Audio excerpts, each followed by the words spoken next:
So welcome back to Silence of the Spiritsong, episode 7. Last we left off, our party of heroes had left the Luminarium, at least a few of them. Actually, and Sotto, you were visited by wardens who discovered Pookie in your garden shed. And and Harlowe, you had your own little adventures and found a kindred spirit, perhaps, and a possible mentor and teacher at the Luminarium. But you all managed to reconvene back in the library of the Bowl in the Hole, where you had met Miko, one of the elder wardens, who informed you that Elder Lily is now dead and demanded to know what you knew, your involvement in all of this. Had no idea about anything about the Chosen. There seemed to be some disconnect between the wardens and who you were, what you're doing here, why you're involved in the first place. Regardless of that, he did admit that for good or bad, the lot of you are now involved. And as that conversation came to a conclusion, alarms went off and fire was reported in the distant town of Shady Grove, Old Bog's hometown. You all rushed there as quickly as possible, and of all of you, only Sotto experienced a little bit of exhaustion from that light jog. And upon arriving, you did in fact discover the village ablaze. Fire brigades were set up, sand and water was being drawn by a bucket to douse what flames they could. Old Bog, you rushed ahead to your former home, the home of Cassie, your baby mama. Did I get Baby that right? mama, yeah. Baby doe. Baby doe, and No, doe's a child, I guess. Yeah. only to discover a very distressing scene where you saw your daughter dragging the unconscious body of Cassie out of the flaming inferno that was your home. Soon as you approached, she was beset upon by 3 charred zombies that attempted to kill your daughter. Your daughter was fending them off with the best she could. You rushed in to help as best you could. And soon after, your friends came running up a few rounds later from the shore and the village proper to assist and lend help any way they could. Battle ensued. You were managing to deal with the zombies to a certain extent. However, a servant witch, appeared in the midst of this inferno, ablaze herself, not much more than a husk of burnt flesh and a fur kind of hanging off her in clumps, her horns kind of disintegrating into ash, but she seemed unbothered by the flames as she stood within. And through her fire magic, she brought Daisy down. And with the help of one of her zombies, again, servants who were likely killed in this blaze that killed many villagers of Shady Grove, brought Daisy's body into the inferno, killing her. Old Bog, in desperation, you rushed into the inferno yourself to try and rescue her however you could, even though she might have perished. You at least wanted to recover her corpse. What was her remains anyway. In all of this time, as soon as the witch appeared, you heard the bells once more, the chimes, the strange chimes associated with the rising of the dead coming from this witch. And as these bells were heard, Pookie seemed completely paralyzed, unable to move or act. Despite commands given to it, he was unresponsive. It was only after the witch was killed, the bells were silenced, that Pookie came out of his stupor and, with Kokuro's command, rushed into the inferno to recover Bog and Daisy. Bog, who fell unconscious to the flames himself in an attempt to save Daisy, was dragged out, healed, and it was a bittersweet victory. You did manage to kill the witch and the zombies. However, Daisy had been killed. Old Bog lay unconscious in front of you, as well as Cassie. And that's where we left off. The last thing that we spoke about was when Pookie rushed in to recover both Daisy's corpse, I think. When it came out, parts of its exterior, the feathers and the fur that kind of lined its chest, had kind of burned off as he was holding Cassie close to his chest as he came out. And as he laid Cassie down, Kokuro, you noticed in the empty cavity that should be his chest was something akin to a rib cage structure, and hanging from those ribs were more of these chimes, of these bells. And that's where we left off, and that's where we'll start today. And I'm going to start with Old Bog. What was your last memory when you rushed in to save your daughter from that inferno? Insane desperation. Inferno. With just the single-mindedness of trying to save his daughter.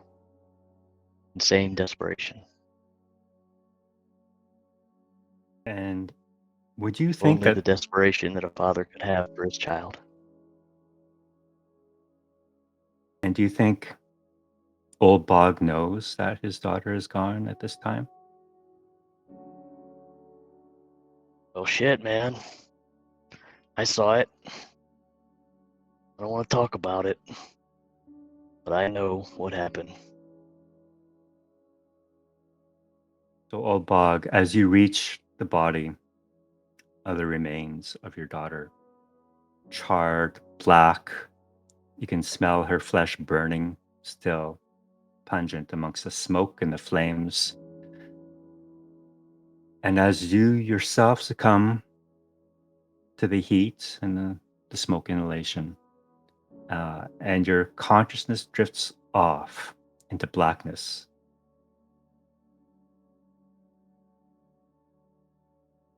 you find yourself waking in a beautiful grove. Shafts of golden light reaching through the trees. You can hear birds twittering. And then a loud, what sounds to be snort or breath, and a hoof kind of stomping mere feet from where you lay. When you open your eyes,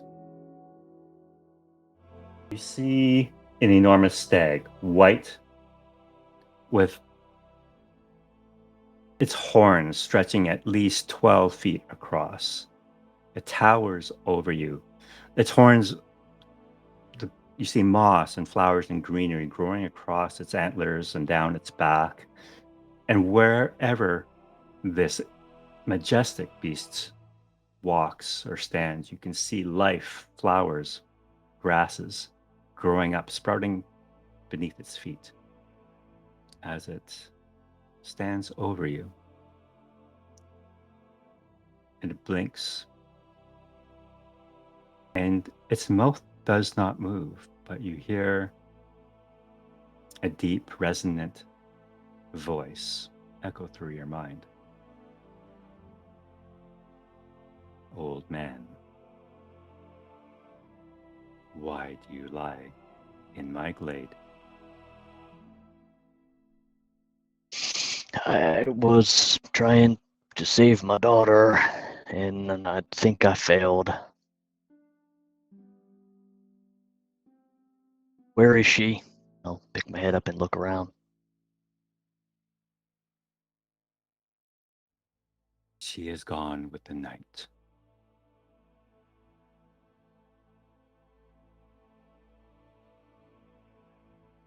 will not see her until your days are done.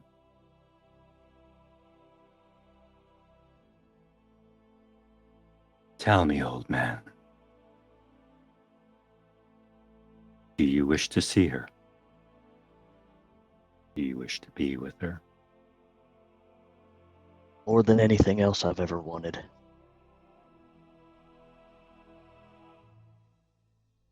And would you turn your back on those who still need you? Those who fight for what your daughter fought for, her quest unfinished.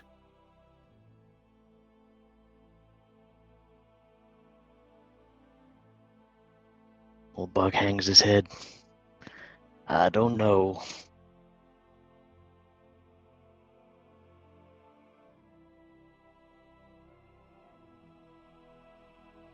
I just You don't should. know. It is not your time yet, old man. Not quite yet. You have purpose still. I'll look up and say, tell me who did this. Who took my daughter from me? Forces not belonging to life or death. Forces that we once fought back but have returned. I require your help, Old Bog. Will you be my champion? Who are you? You can see him stomp for a moment. You are not a religious man, I see. Well, not very. A man with no faith, yet carries the weight of the world on their shoulders. How do you hope to complete what your destiny demands of you? Never really gave it much thought, to be honest with you. You will have a lifetime. Think about it.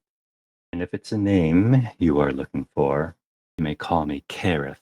There are many of your kin who would call me their god. So tell me, Old Bog, are you willing to carry the weight of your daughter's death until your quest is done? Where is she now? In a place where the evil that now walks your land cannot reach her. She is safe. Will I get to see her again? When your days are done on this mortal world. All right, send me back. I got a job to do. I gotta do right by my daughter. Send me back, I'll do it. Your path will not be easy, nor will that path be easy for your friends. It will require much sacrifice, much pain. I don't feel pain anymore. That is yet to be seen.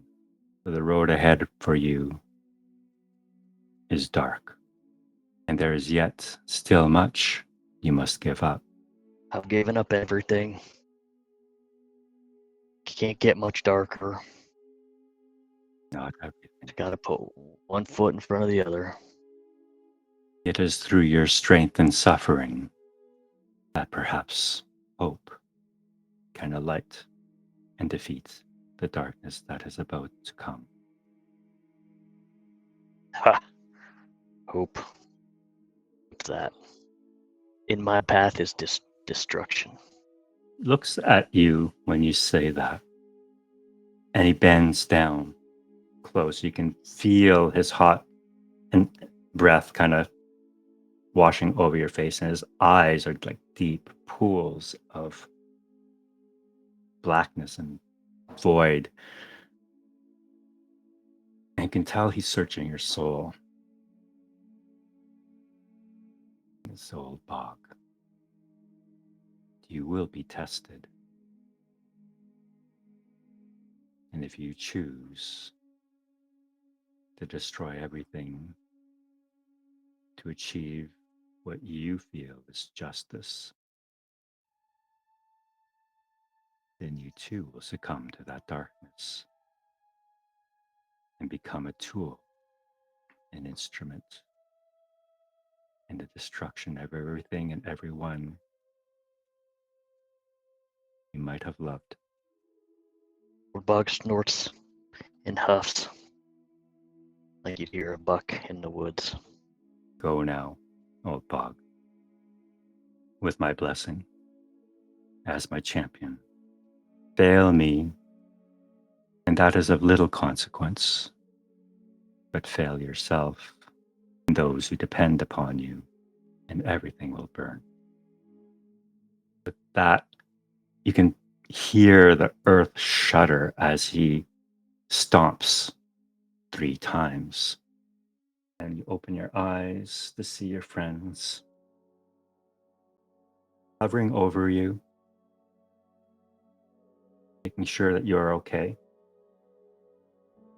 Old Bog utters his parting words to Karis as he wakens in this mortal world to say, "Fear the man who has nothing to lose." The smell of ash, smoke, charred flesh, and fur hangs thick in the air. The early light of dawn peeks over the horizon. And in the light of this new day, all you hear are the sounds of despair. I'd like to go to Daisy if her corpse is still there and just cast Gentle Repose on the corpse. Okay?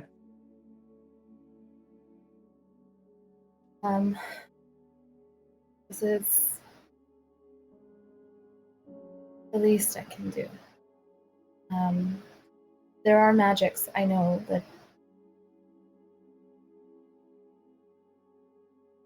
could reverse this loss, but it's up to you. Kusat approach, and he is exhausted, covered in soot. He looks down the body of Daisy and bows his head, takes a knee, and says a silent prayer for her. And when he stands, he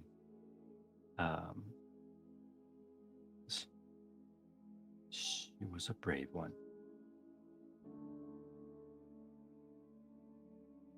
The world mourns her loss. He looks over at you, Old Bog. Reaches a hand out for you to help you on your feet. Old Bog pushes it aside and gets up on his own. Staggers to his feet. Doesn't make eye contact. Doesn't want help.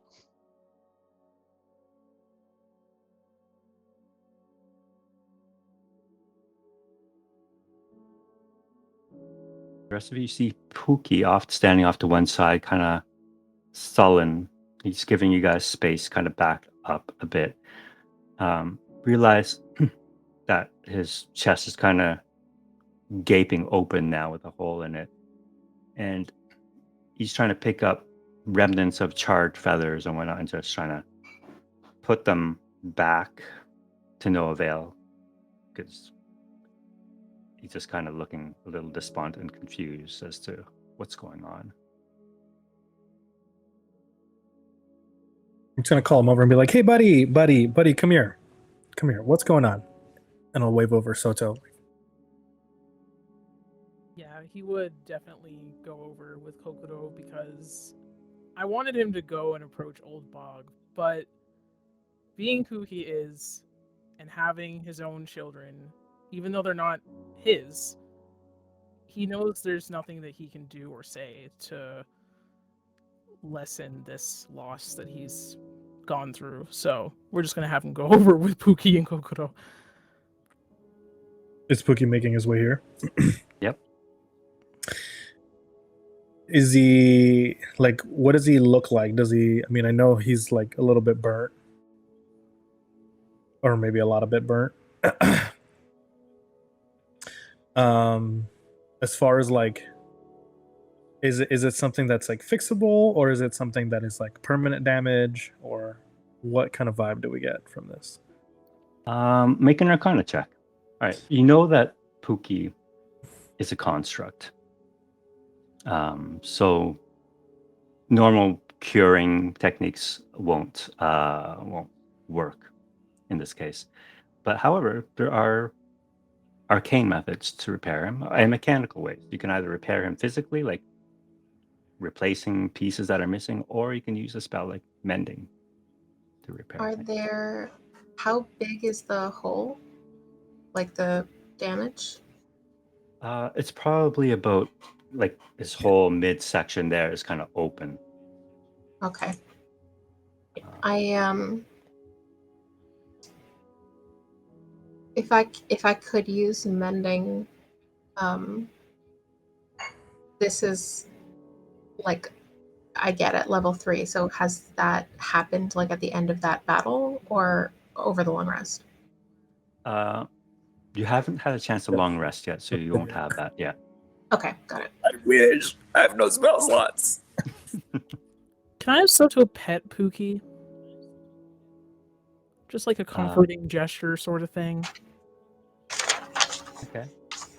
He's a little surprised by your touch, but doesn't withdraw. And you can see him trying to look into himself too. Like he's holding up pieces of like burnt feathers, and just all the feathery parts are burnt off now. He's just basically holding a little stick that was a feather, trying to figure out what to do with them.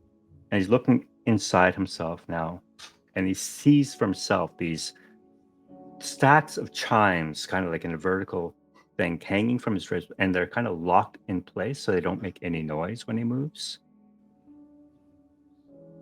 And he's kind of like, he takes a claw and he just kind of pokes at one.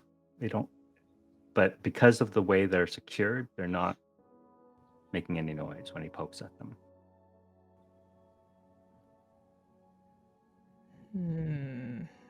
Kusat says,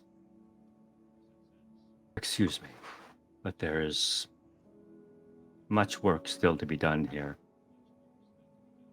And I'm afraid Shady Grove must be abandoned, and the survivors, the refugees, we shall escort them back to Jowa, where they can find shelter there."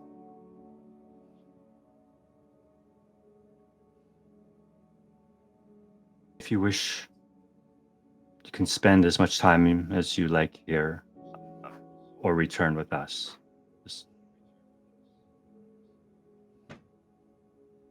I will respect your wishes either way. And he looks quick, like over at Old Bog once more, and without saying a word, he just kind of nods with a very grim, very sad face, turns and leaves. Old Bog will make his way over to where Cassie is and sort of Question: kneel down beside her. as far as the bells go, when last time we encountered those bells was with the tree. When the tree was felled, did the bells like keep ringing, or is there like any interaction that we remember as far as like bells and I guess the artificial life of something?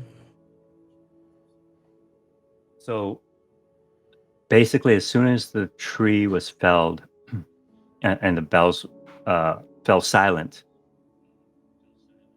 that's kind of when things ended. Similar to what happened with the witch, when the witch was killed and everything just kind of ended. And is it the same type of shells, like kind of seashell-y? You in Pookie? In Pookie, yeah. Yes. I'll talk to Sotto and Harlowe really quick and say, I mean, I don't know if you guys remember this, but last time we dealt with these bells, what Witherroot has told us that the corruption from those bells definitely changed behaviors, like the noise does. Sometimes being even a beacon for like the undead to gather. Now, I don't know if these undead came here because Pookie was here with us, but I'm not sure if maybe those bells have something to do with him existing right now. If there is a way to remove those bells, would that kind of bring him down? So you believe he's drawing their attention somehow? I'm just stipulating here, right? It's just, we saw undead last time. There were bells. They're undead now. There are bells. Pookie himself may be, to a degree, undead. I mean, he seems kind of like very artificial, more mechanical in a way, but those bells seem to be carrying some sort of enchantment with them wherever they go, that it changes behavior or it makes things act a little bit weird. And now that we know that they're inside of him, I'm not sure if that's a good thing or a bad thing. Well, what I would guess is that it's the same materials, the same type of shells, and from before they were familiar to me. I mean, this type of shell is really common on the coast where I come from, but not super common in a lot of other areas, but in some. But I would guess that at the very least, we can say wherever these bells are coming from, that's where Pookie, as it is now, came from. So, however, the bells are working with this necromantic magic, whoever's causing it is at the heart of what happened to Pookie and what's going on here. I don't know if Pookie, I don't know if it's meant to be bells in the same way, or if it's just, the magic is related to bells, or the type of magic that this person uses is related to this type of material. But it all comes back to who's doing this. I'm tired. I think everyone shares that sentiment.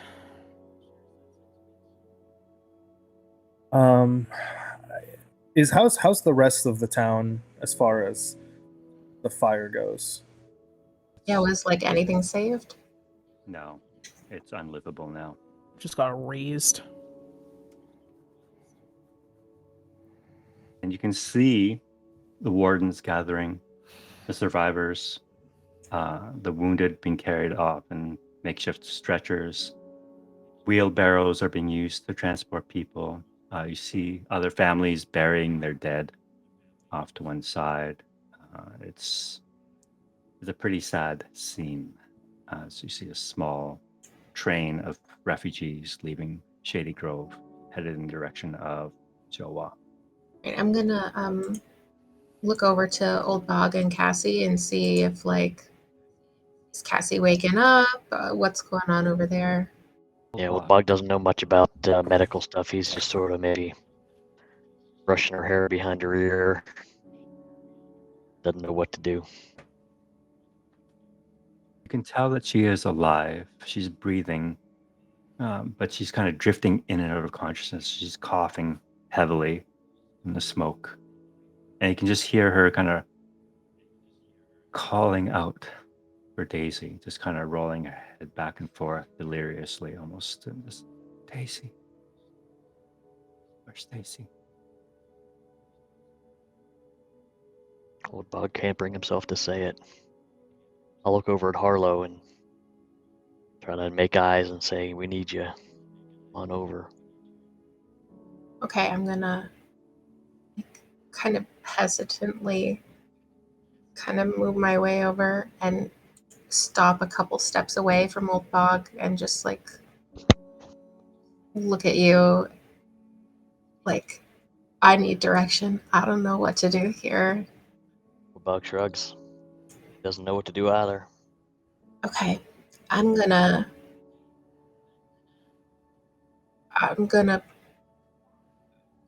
kind of nod at you and put my little paw on your shoulder for a second and just like awkwardly be like, tap, tap, there.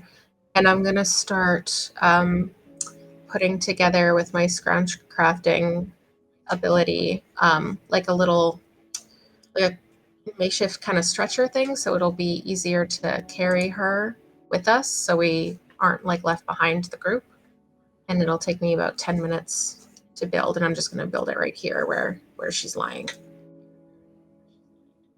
You make your way slowly back to Jowa, leaving behind the devastated village of Shady Grove. Upon arriving at the bridge spanning the Silver Run back to that would take you into the Tangle, you see another band of wardens there. They confer with Kusat and Captain Varla.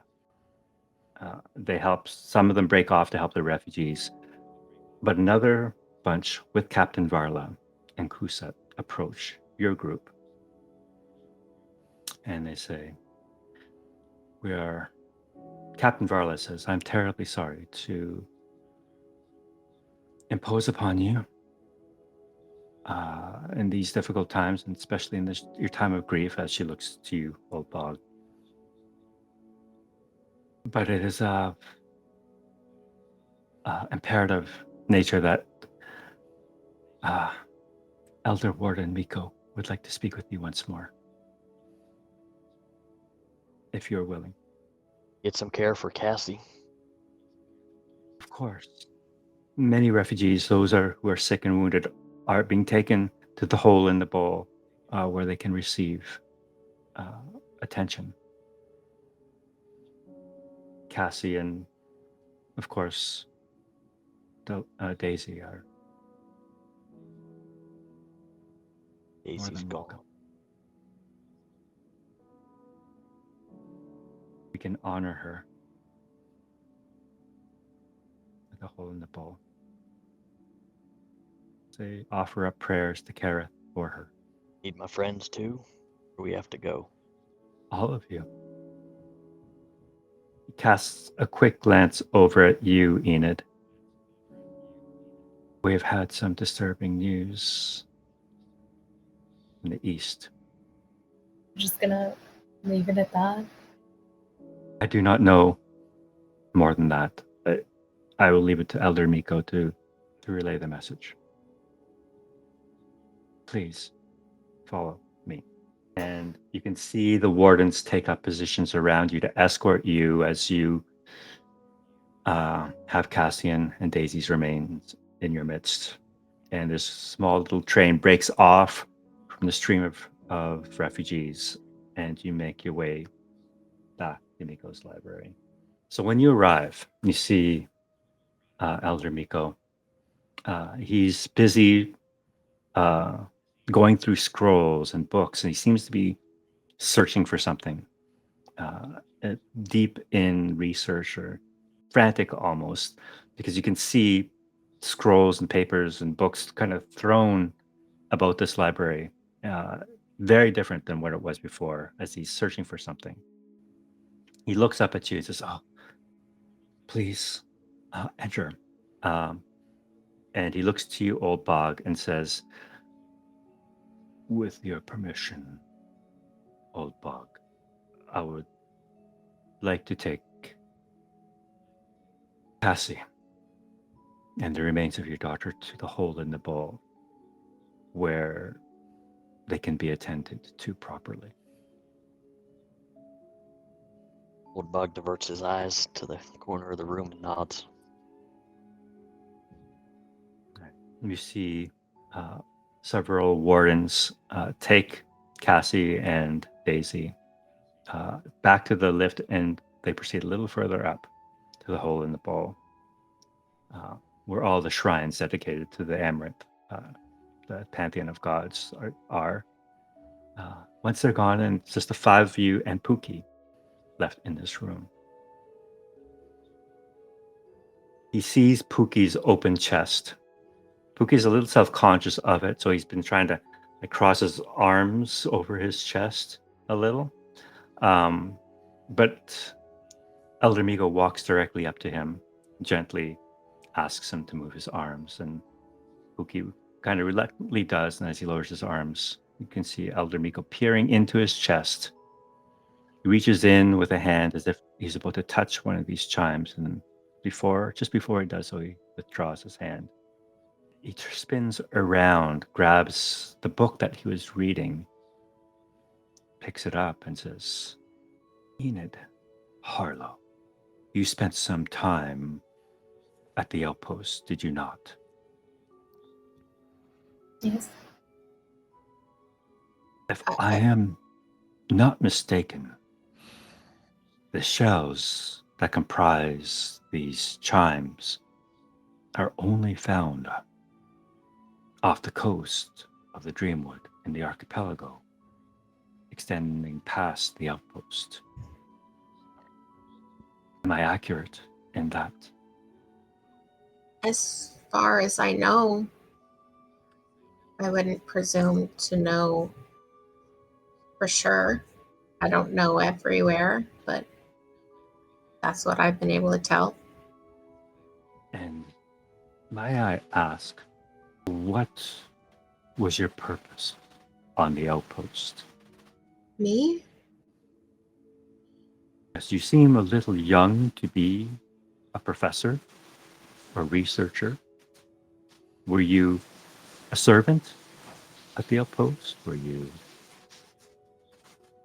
I grew up there. My Master Cobras, he raised me and I was his apprentice. You were raised there. Yeah. And what happened to your parents? I don't have parents, I just have Professor Cobras. Of course you have parents. Do you not Well- know who they are? Well, Elder Lily promised us that she would show us genealogies that our families had been tracked for generations, and that's how this prophecy happened. So how do you not know who my parents are? You should have that info already. I do not have your genealogy before me. I cannot attest to knowing every citizen of Joa's lineage. Without those records, I would be unable to tell you who your parents were. Then we are in the same position. And you, turns to you, Enid. What was your business on the outpost? I was exiled there. Exiled by who?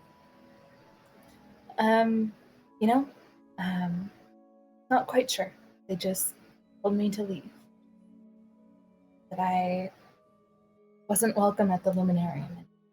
Why were you exiled? I trusted someone too much. I am trying to help you, but the only way I can help you is if I have answers. Who are you talking about? In what regard? Who exiled me or who was the cause of my exile? They're two different people. Both.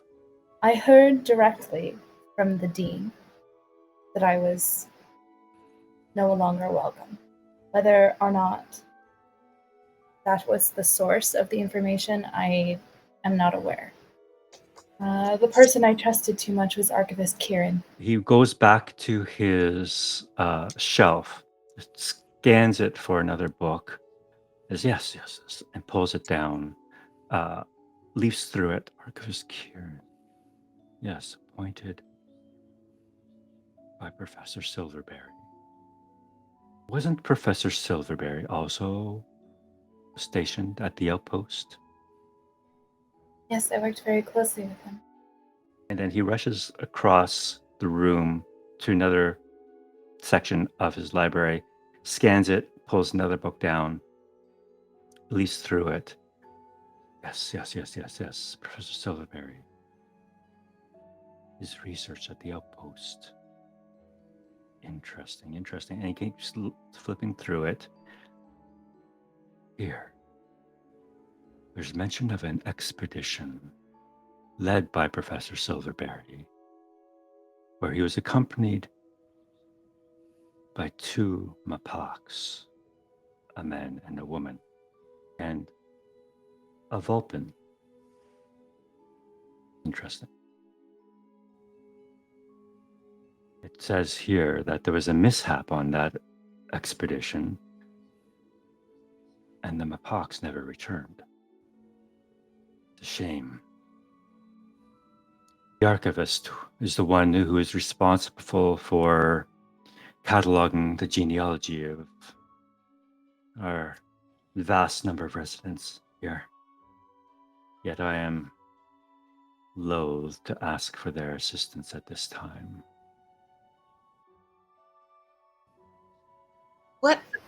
What else is in there? Does it say who the 2 Mapaks were or who the Vulpin was on this expedition? There are no names cataloged here. Simply says assistants, Mapak, male, female, and a guide, a Vulpin, male. Who was the archivist before Kieran? That was quite some time ago. Looks back as well. There was another one appointed by Professor Silverberry. Let me see. And he kind of looks back at the second book that he pulled down as a list of records of appointees at the Luminarium. Darwin. And just in general, like, is it normal for one professor to just appoint the archivist, or is it like the archivist needs to be appointed by a group of peers? It depends on a number of things. It's not unusual, though. Okay. Why does Silverberry have the power to appoint at all? All my life, as long as I can remember, Silverberry has always been working at the outpost, and all these years I had no idea he did anything else at any other library or school, the Luminarium either, but has all this power to be appointing. I don't understand. What is his job? Let me be concerned about Professor Silverberry. What concerns me now are the shells that comprise these chimes and bells that are causing the dead to rise, as if they were being called or being summoned by them. I wish to understand the magic behind them, and for that must go to the source. If my suspicions are correct, the 2 Mapak assistants that accompanied Professor Silverberry on that mission, I am not a betting man, but I would wager to guess that they were your parents, Harlowe. That can only be verified once we have genealogical records, of course, but I imagine that is how you ended up being orphaned on the outpost. I need to know more details about that expedition, the island they went to, what they found there, and what they brought back, and how it's connected to these chimes. I think I know who the Vulpin was. And last I knew, he was still alive. I haven't seen him in a really long time, but there was a Vulpin who used to help Professor Cobras. He was a guide and took him to the Out Islands for his studies, and I knew him all my life growing up, and the last time I saw him, he had a huge fight with Professor Cobras, and then he pretended like he couldn't hear me and he just left, but Professor Silverberry warned me away from him. But he'd always been my friend, so I thought that was weird, but I never really thought much about it after that. But his name was Edvin, and he'd always worked at the outpost. I'm sure there's plenty of records, especially if you contact Professor Cobras. I may do so.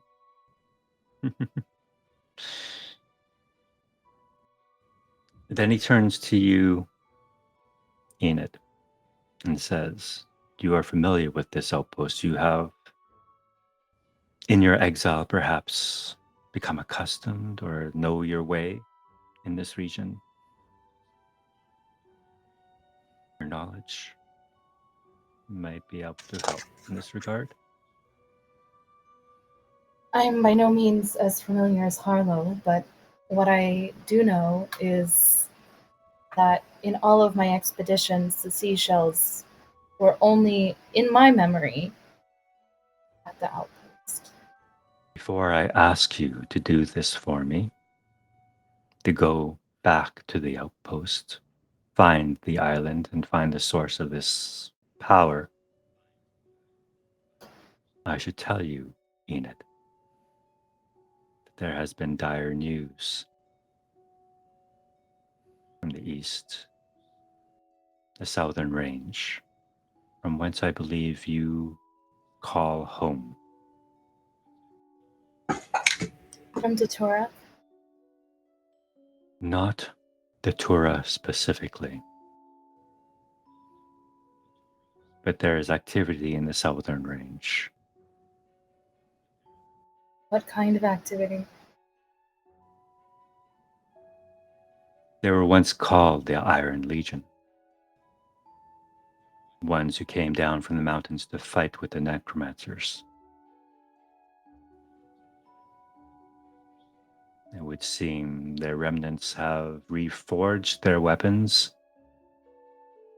and have come down from their hiding places and holes deep beneath the mountains. I believe your home might be at risk, if it has not already fallen. Is my family in danger? I believe we are all in danger. But your family, being so close to where that activity is, I would imagine their danger is far more imminent. You asked me once, Elder Miko, to give information and where that information came from. And I hope that you don't take it as an assault if I ask you the same. Where is this information from?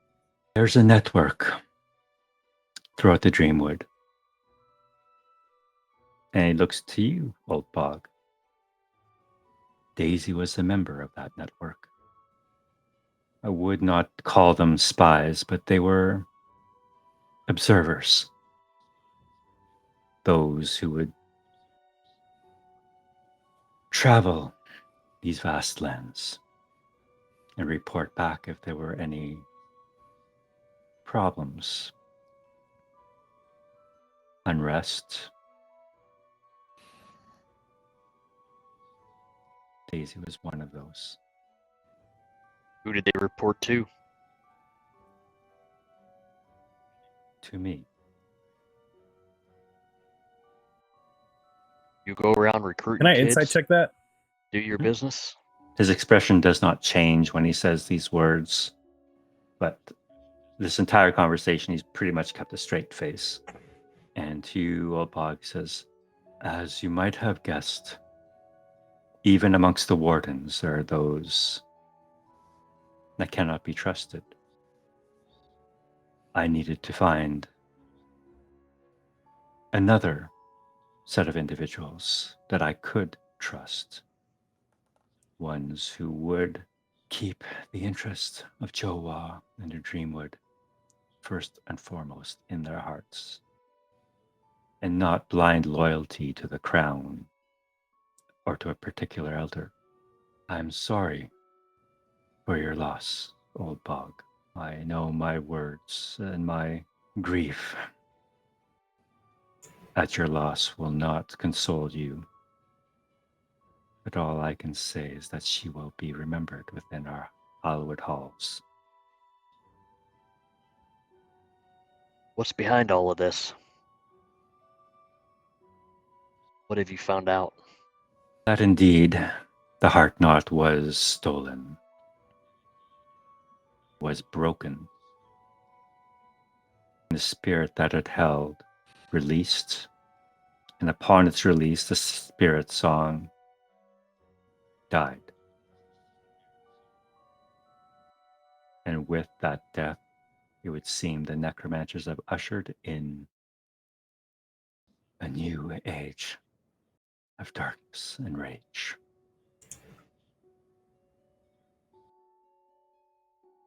Elder Miko, when we spoke with Elder Lily, she said some similar things. But she also reiterated that perhaps some of the elders, or at least one, could not be trusted. And now Elder Lily is gone. So maybe you can understand why we are a little hesitant to share a lot of information with you when it seems like you're half of the remaining elders.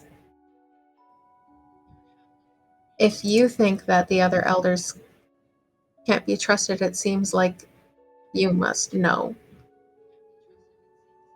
Elder Padme, right? I want to, as I say this, kind of insight check and see if they're like reacting like.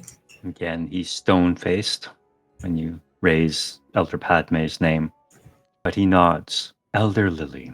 She was perhaps a bit naive, trusting. Her optimism often got the best of her, but I dare say she was not the traitorous type. I myself, no, I am not. That would logically leave Elder Padme, who has conveniently, just prior to all of this madness, retreated to a place, a sanctuary, where she wanted to meditate and reconnect with the rhythm, the great rhythm, in the absence of the siren, of the absence of the spirit song. So she left just after the heart knot was stolen? That is correct.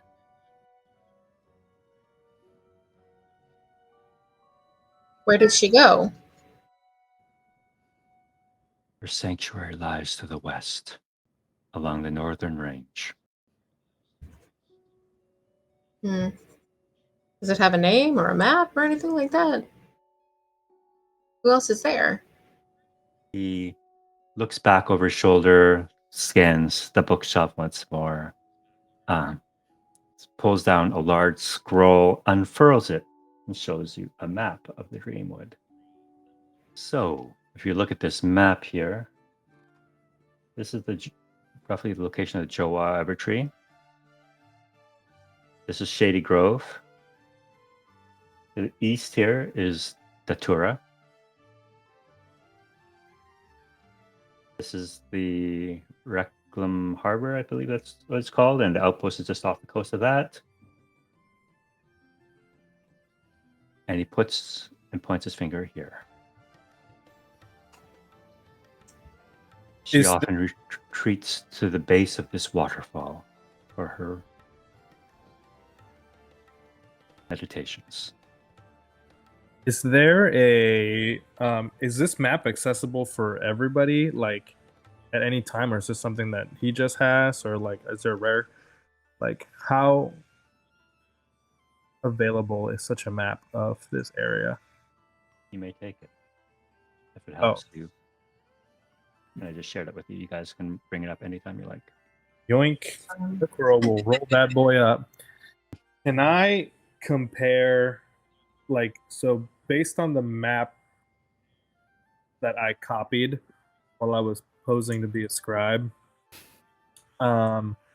Can I compare where we think Pookie's waterfall is compared to this? You want to pull that out now? Save it. No, that was more an over the table question, but I'm not gonna pull it out right now. No, I will roll this up and thank your Majesty and kind of do like a little curtsy. Elder Miko, in all of the research that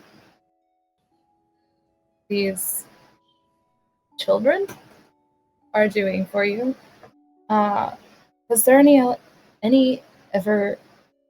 Why can't I talk right now?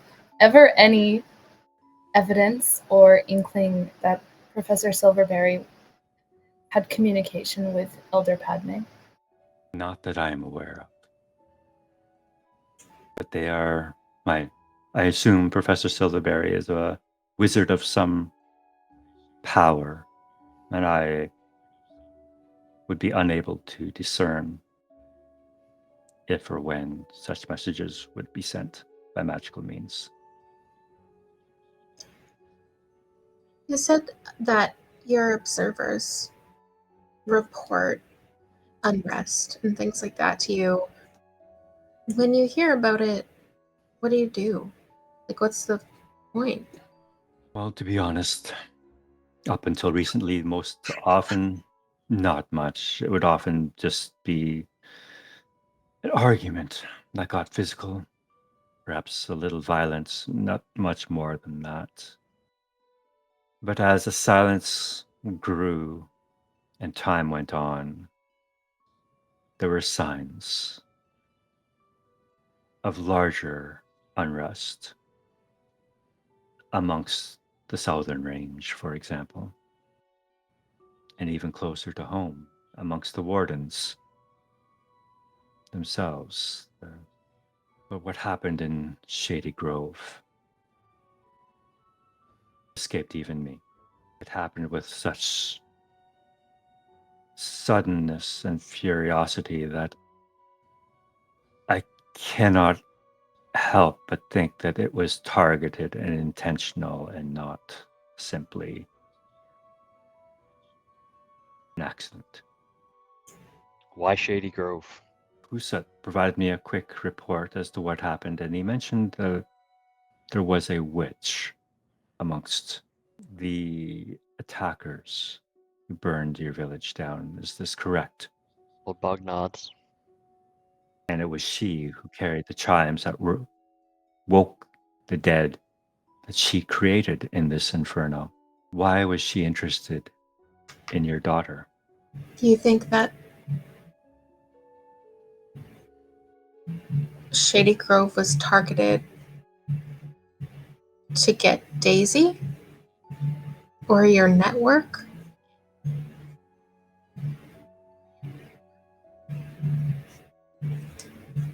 It would seem, at least from the reports that I have been given, that it was Daisy that was her target. He looks back at you, Old Bog, and asks once more, do you have no idea as to why she would want your daughter? Old Bog just stares back at him, doesn't say anything. Stares him down. This guy's got answers, not Old Bog. My surgeons have recovered the witch's body, and they will tell me who she is in time. If you have no insight as to why your daughter is so special, then perhaps that investigation will lead us to some clues. In the meantime, She was a member of your ranger team, wasn't she? she was indeed. And you don't Do know you who feel- this witch was? No, I do not. She is not known to me. Not before tonight. So Miko says, so, which path shall you follow? There are the shells on the outer islands that I request you to investigate. There's a threat to the southern range and Datura. There is Padme and your waterfall. Take some time. It has been a long night. Rest. I can make space for you here in the hole in the bowl if you desire, or if there's someplace else that you would call home. Please. And if you desire, I will have Kusat and Captain Varla escort you to ensure your safety. Please come back tomorrow and let me know what your decision is. By then, I may have more information myself. And with that, he starts packing up his books, trying to reassemble the library from the mess he kind of created. He calls for Captain Varla to come and take you and escort you to wherever you want to go in Joa. Can I borrow that book about the archivist? Like the record of... Will he let me borrow that book? Of course, it's simply a record of appointments at the Luminarium, but of course. If we're coming back tomorrow anyway. He passes you the book. So, where do you guys want to spend the day to get your long rest in?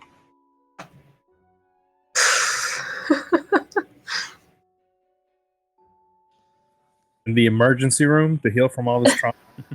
Yeah. That? Is there a bar around? If we're allowed to split up, Sotto would definitely want to go home. Well, there's the copper vat and the down below where Soto's house is. Before we leave, I'll ask everybody to see if they... Do you guys feel Pookie safer in the hole in the bowl for now? Until we come back? Or should we bring him with us? If Kusat and Captain Barla are going to escort us, we could go to Soto's because we know that Pookie gets along with the kids at least. Pookie can hang out in the shed. Yeah. That's like his little safe space. Nah. Too tight for him. At least they have a yard. I'm worried about where he'd go at the vat. At least they have a yard. That's funny. Awesome. All right, so you guys are going to head down to the down below Soto's home. Soto, are you okay with that? Yeah, it's fine. Yeah, everybody come over. It's fine. All right. So you guys are escorted down. Everyone is quite quiet. No one, Kusat, who is normally quite garrulous, is respecting this moment and your grief and is remaining quiet. Cassie is being attended to in the hole in the ball. And Daisy is being prepared to be put to rest in the hole in the bowl as well, in the sacred area dedicated to those who are most devout. Meantime, you guys head down below, back to Soto's home. You haven't made it 2 steps up to your front door before you are rushed by your children, Sotto. They come out and they give you a hug. They can smell the smoke off all of you. You can see Merle kind of standing behind all of them, giving you a kind of concerned look. And kind of just, everything okay there, Sotto? I think he's just going to nod but not say anything. And I think he's just going to keep hugging the children very tightly. You all kind of got them bundled around your Mm. They're not very tall either, so they might actually be. Yeah, he's a short little boy. Okay. Ruth kind of squeezes out from under your hug and runs over to Pookie.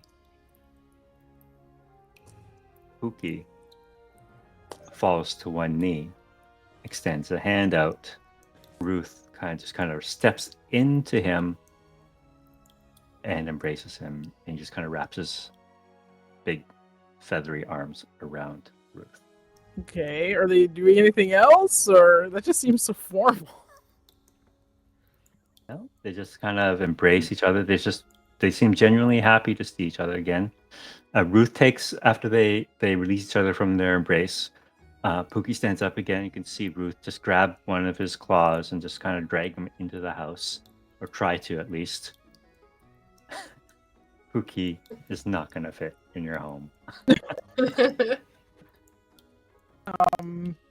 Seeing that, he'll just say, Ruth, I believe your friend needs to stay outside.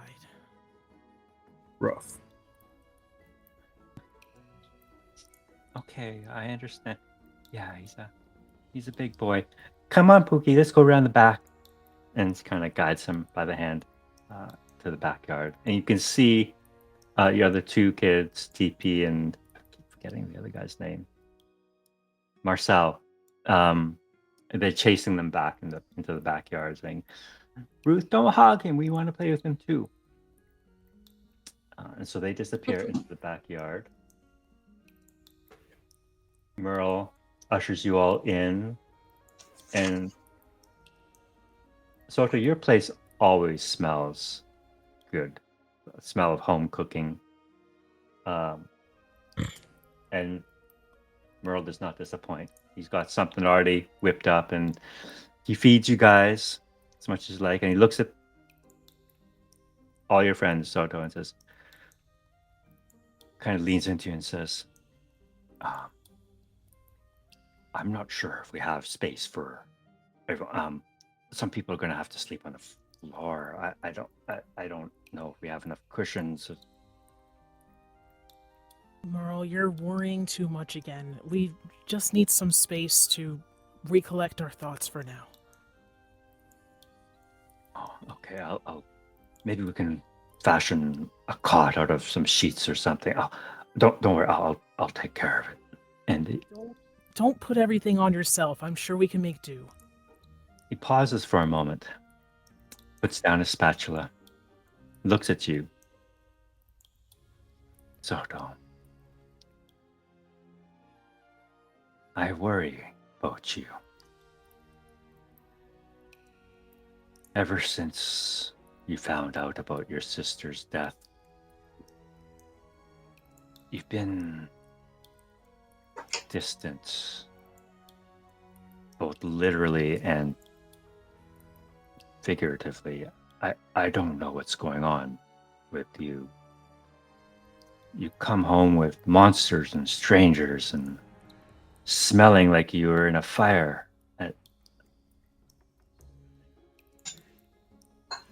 What's going on? Just things greater than you or I. I don't want to worry you. I know I haven't had time to grieve Delilah, but there's no time. What's happening?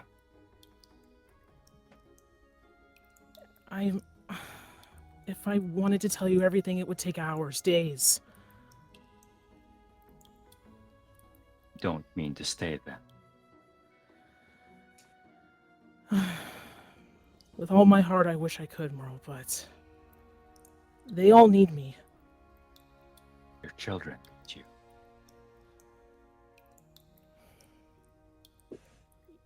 you. You don't need to remind me of that. I know. I don't know what to do. I'm sorry. I see you clearly have much on your mind.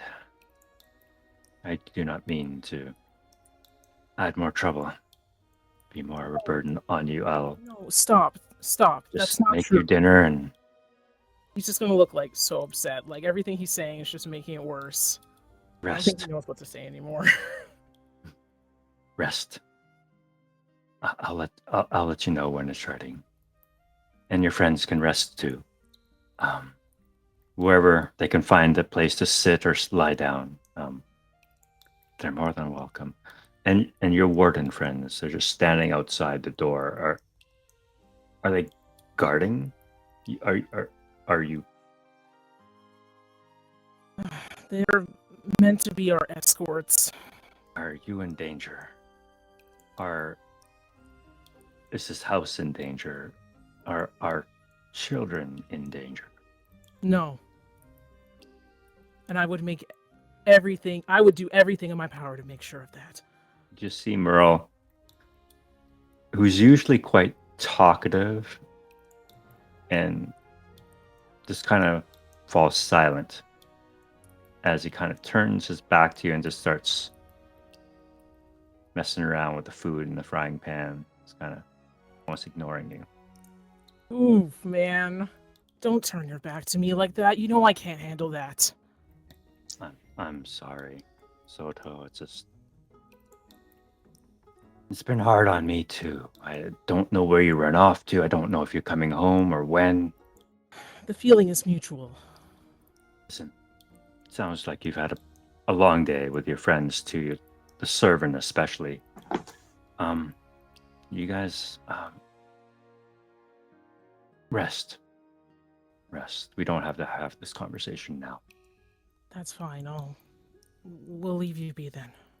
The rest of you in this modest but very comfortable and cozy, beautiful little home that Merle and Sotto have set up for themselves and their children.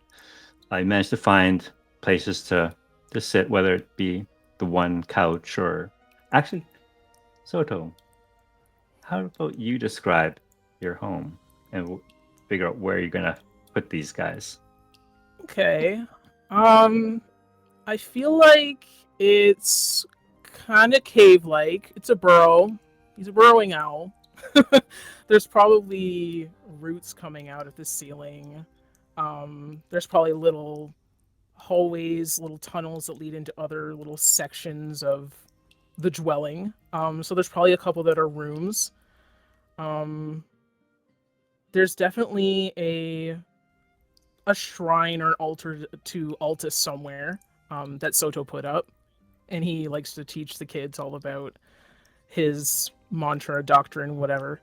Probably just have a humble set of tables, chairs, probably carved from wood that Sotto did himself. I know he doesn't have woodcarver's tools, whatever. We're just ignore that part right now. But they probably have a guest room or two just because they are fostering children all the time. So I'm sure we can put all of the children in one room for today and try to accommodate the large amount of guests that we have. And of course, the kitchen is splendid because Merle accepts no less. He needs a place where he can prepare food that will slap every time. Of course. All right, so you guys can spread out amongst this beautiful little home, get your long rest, get your level. Marcel, he kind of comes back in a little early, whereas Ruth is spending all her time out with Pookie. But Merle comes back in a little despondent, just, excuse me, saying that Ruth is hogging Pookie. But he looks around and he comes to you, Harlowe. He just kind of looks up at you almost impetuously. You're old. Does Sotto hear or see that? Mm-hmm. Marcel! Don't do that. You should not say those things to people. Well, isn't she old? You think many people are old. Well, we've talked about this before. I'm sorry. That's okay. Most of the time, people are telling me I look too young for whatever, so it's nice to hear the opposite once in a while. You're young. He looks. I'm turning 11. Is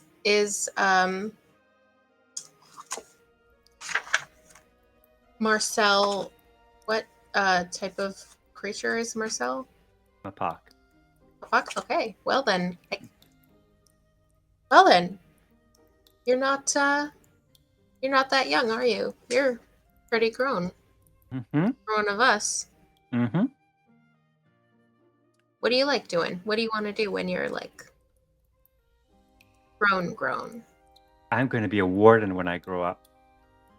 Oh wow. Has he said that before? No. Oh, Okay. Sotto will say, "Oh, is that so, Marcel? That's the first time you've mentioned that," and he'll sound a bit disappointed.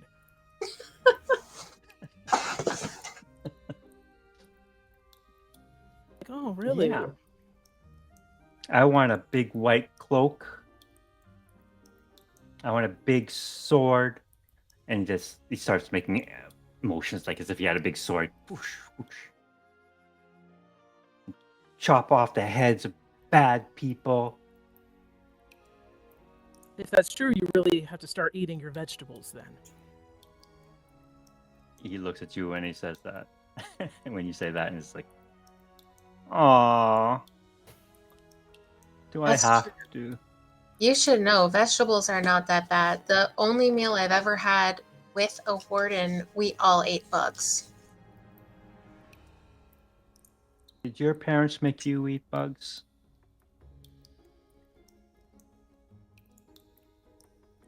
No. But I lived at the ocean, so we had different kinds of things to eat. What's the ocean? Oh.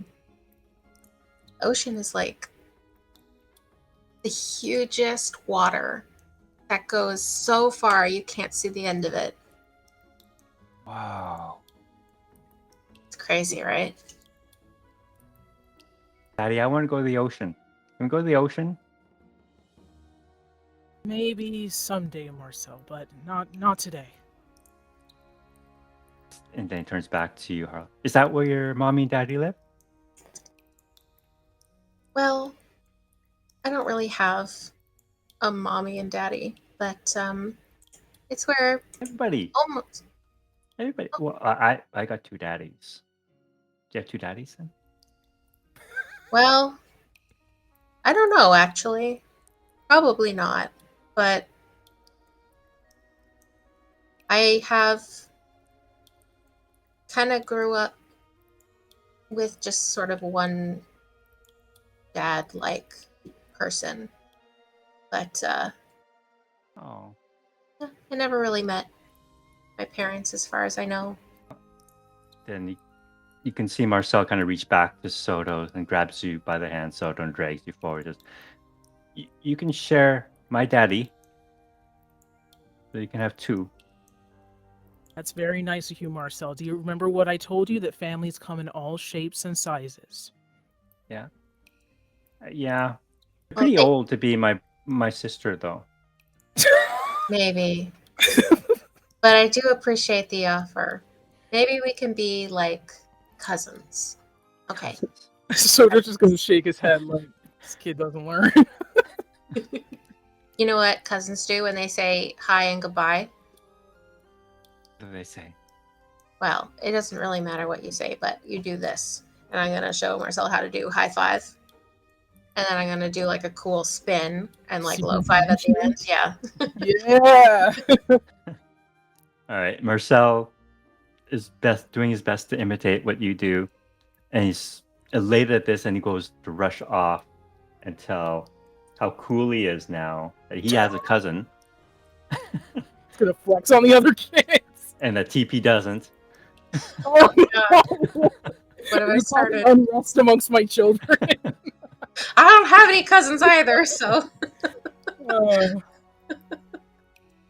right. So you guys have taken your long rest under the watchful eye of Captain Farley and Kusat, who are standing guard outside. Is there anything else you guys would like to do? Oh, so much. Yep. Are you ready? Mm-hmm. Here we go. Okay. First, I'm assuming Harlowe and I are bunking together, so Harlowe will be a little later. But I'm gonna go find Kokuro and just sit with him and be like, it's been a long day, and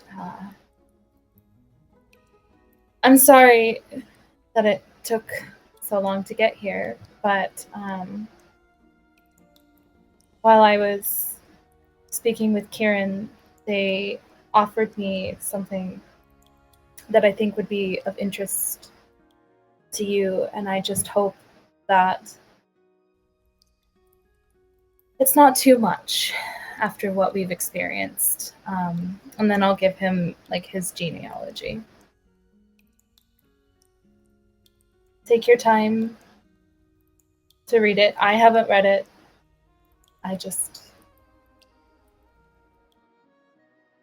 Sometimes ignorance is bliss.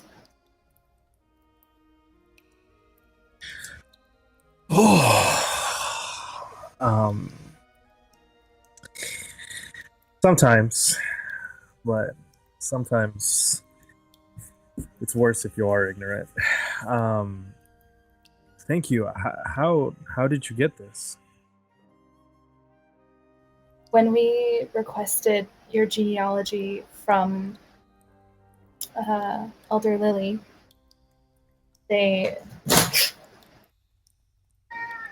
Kieran was able to get the real genealogy, and they felt that it was a sign of trust after everything that happened.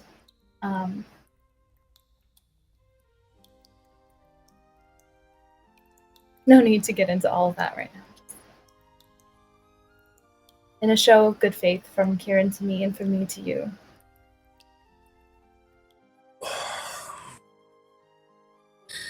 Well, however we got it, it's good that we have the real one. Does that mean there was a fake one that's Yes. been... This is dangerous information, and this is what I mean by ignorance is bliss. There's someone out there that doesn't want you to know this. Someone that we know? That I'm not certain of. Well, I appreciate your trust in giving me this, and I feel like we've all spent so much time together, and it doesn't seem like it's stopping anytime soon, that we at least should really know who we're with and where we come from, right? It's been hinted at quite a bit, and I think that you deserve to know. Appreciate that. I am going to take a look at it and kind of see what I see. It's quite extensive. It's a huge list of names that goes back generations. But on page 1, at the very top of your lineage or his genealogy, is Crowmine, the necromancer. There's a little footnote to that, though, stating Crowmine, not of the Dreamwood, emigrated from the Outer Islands.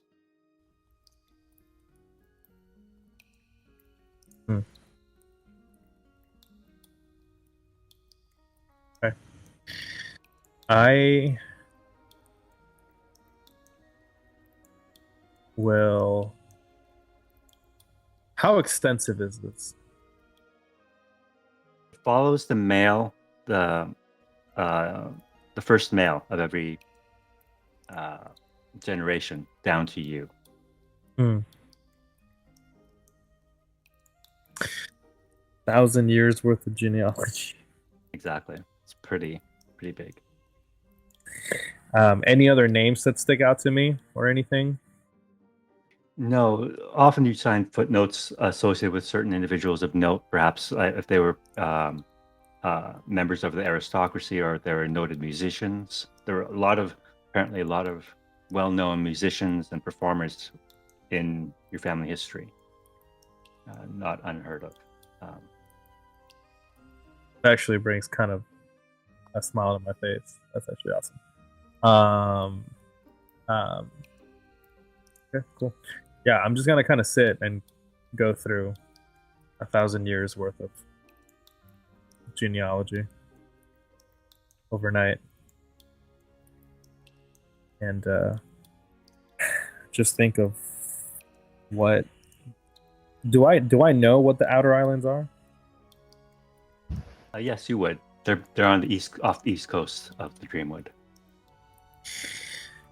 Cool.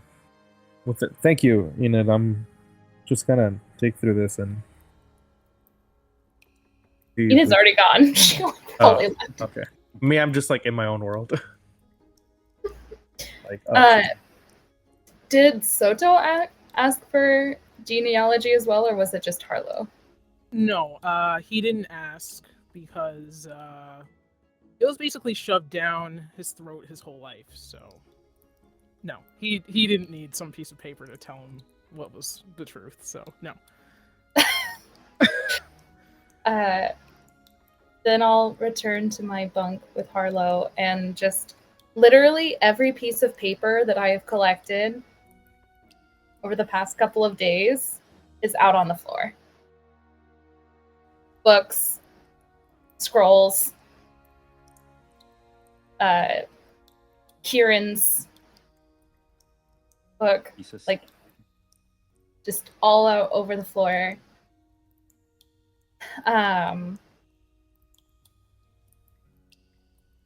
Harlowe, darling, I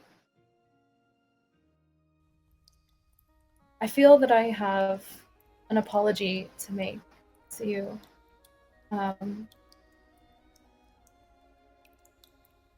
But I hope that you know that my intentions were pure in keeping this information for now and not sharing with you earlier. The genealogy you asked for. When we asked Elder Lily, there were fake ones meant, but I have come into the possession of real ones, and it is not my choice to protect you from information. That is your own choice to make. So I give her her genealogy report. Thank you. Thank you. I don't think that I really believed we'd get these, even when Elder Lily promised. I didn't much expect it myself. This is crazy. Everything's, I don't know, 2 days ago I'd never left the outpost, and now it's like everything I've ever known is connected to this huge plot that's bigger than anything I've ever experienced. Even opening this seems too big for me.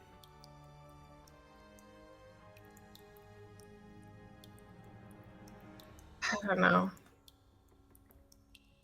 Do you feel like that? Do you feel small? All the time.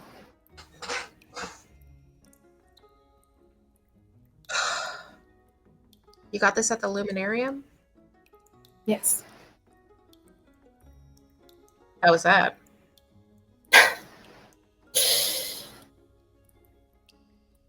I believe that the sagest advice I've ever heard is to expect the unexpected.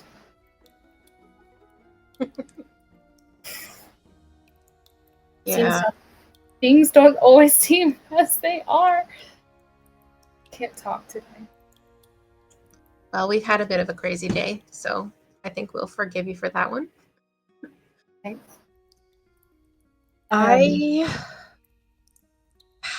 Did you ever? I think the last time that Edwin left the outpost was before you got there. But did you ever hear Professor Silverberry talk about him? He was like a ranger he was a guide to the Out Islands. He used to take Professor Copris all the time, like on his expeditions for research and things like that. But apparently there was a Vulpin on this expedition with these other two Mapoks with Silverberry, and I don't know, with everything so connected, I wonder if it was him. I don't recall Silverberry ever mentioning a Vulpin, but I don't much more beyond what I'm even mentally capable of sharing right now. Again, things aren't always as they seem, and I'm not sure that even Silverberry is a person to trust anymore. So me not having a recollection of a Vulpin is not evidence of a lack of existence, but rather just evidence of something to be hidden. It seems suspicious. I mean, it could have been any Vulpin, but in that expedition report that said Silverberry went out with two Mapoks and a Vulpin as the guide, and Elder Miko said that he thinks that those were my parents. I guess I can find out for sure in this report, but if it was,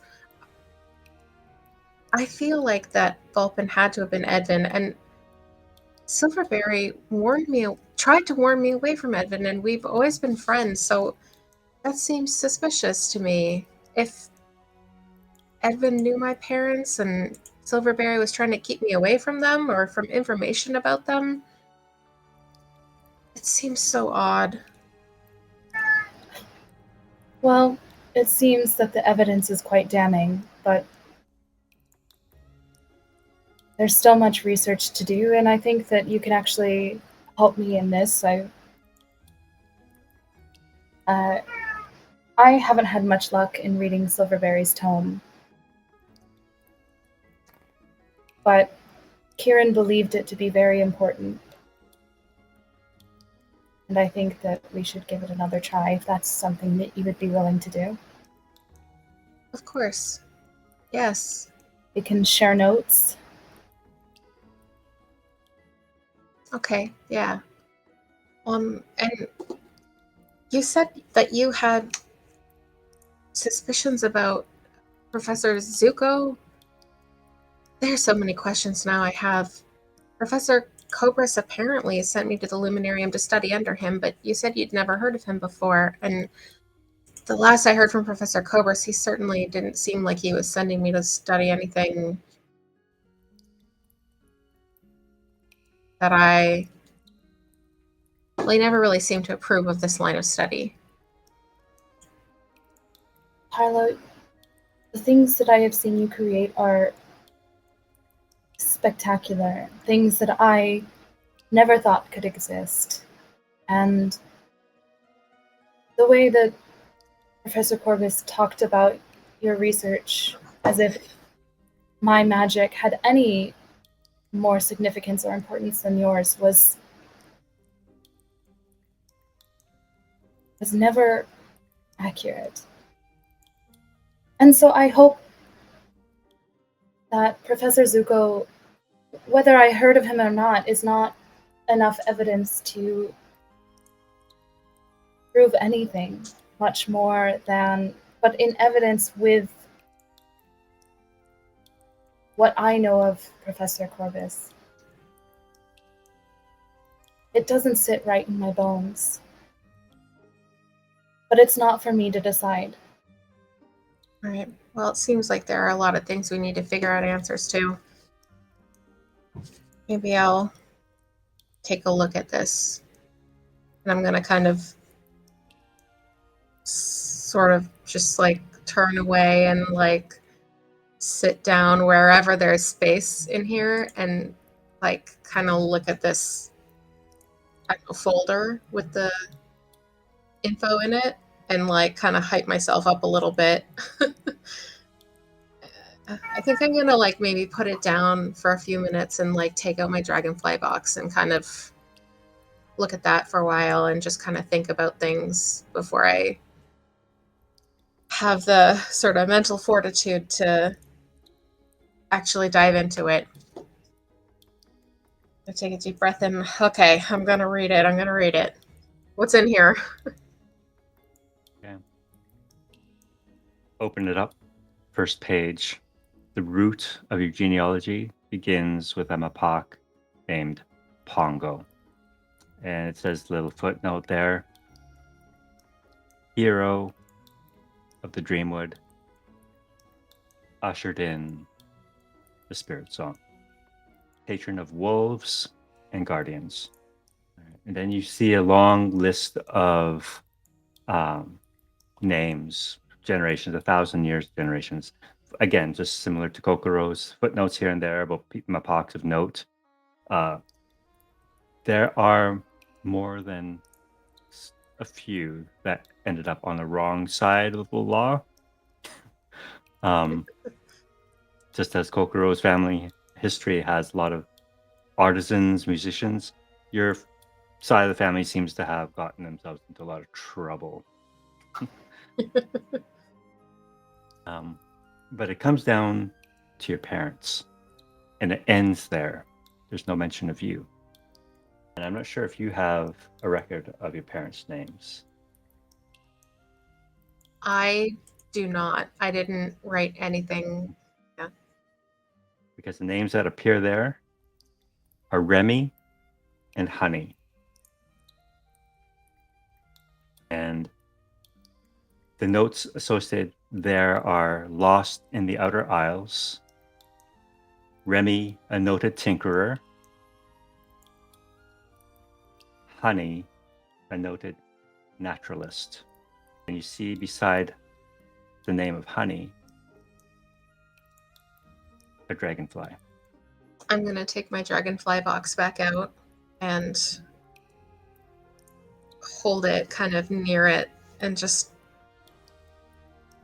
shake my head at it. Are there notes like this near any other names, like with a little icon or a drawing or anything like that? No. You scan back and forth through the thing. No. You don't see any other. This is the only note of a dragonfly. Enid. Yes, Harlowe, darling. I don't know. Do you know what is this a normal thing? This is just a genealogy thing? This means like cousins on the mother's side or something? What does dragonfly mean? I don't believe I've ever seen that on a genealogy book. And Not both that of I've you looked make at that. a perception, investigation, or insight. Okay. Perception, investigation, or insight. We're gonna go with investigation. Okay. Then I'll do insight since we'll have different stuff. Oh! Wow, you guys are rolling well. Two things with that roll of over 20. You notice the handwriting is a little different. Not of the names, those are all very neatly and tightly scribed.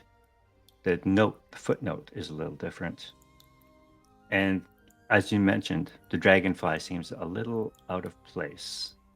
You notice when you're looking at this dragonfly, it looks identical to the dragonfly in your box. It looks identical to the dragonfly you drew in your own sketchbook, just a little smaller. And you can see as you're staring at this thing, it's kind of off a little askew, kind of pointed up towards like the inner margin of this little book. And you follow your gaze up there and you can see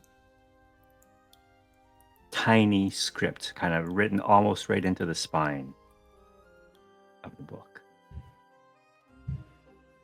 Ooh, I'm gonna try to read that. I'm gonna try to pull the page just a little bit gently. Enid, come look at this. There's writing. There's more here. Should I roll for something? I don't know. No, you don't need to roll. With that roll of 23, you found that you kind of pry apart the spine as gently as you can without breaking the book, and you can see to honey with all my love, my dragonfly. Oh. Enid, who did you say you got this from? Where did this come from? The genealogy Yeah. from Archivist Kieran. Did they mention?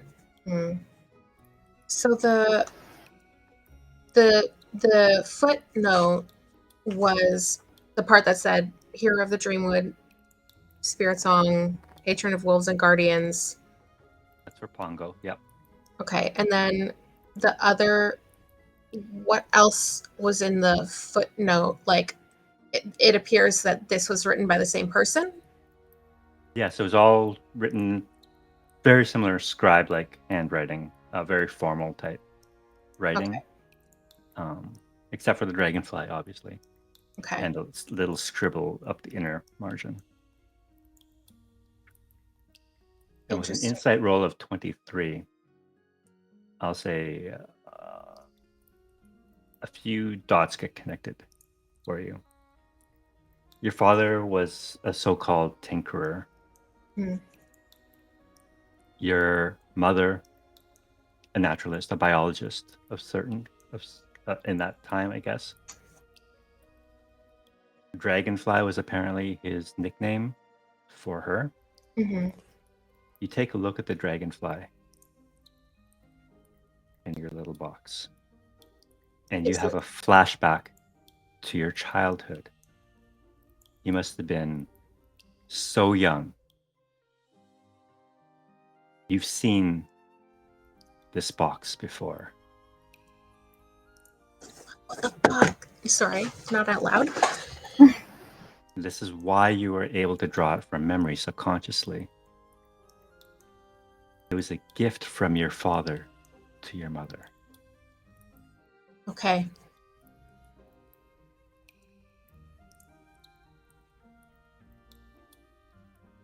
That means Enid.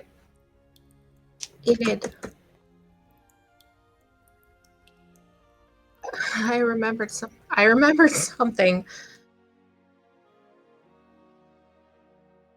Good or bad? Yes.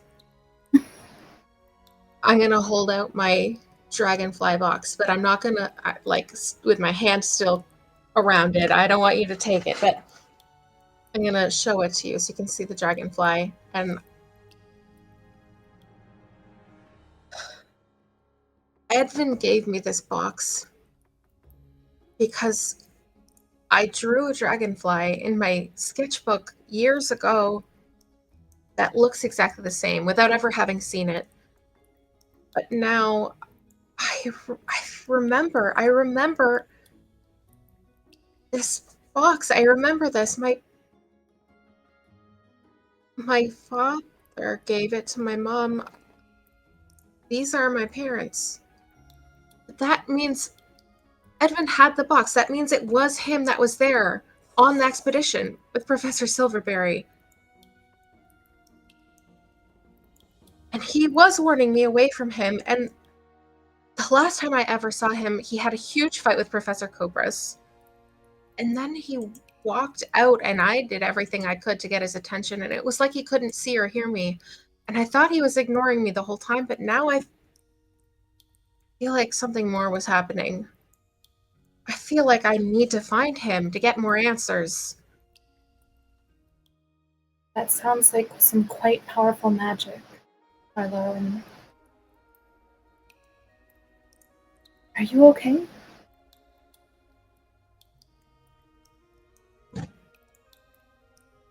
No.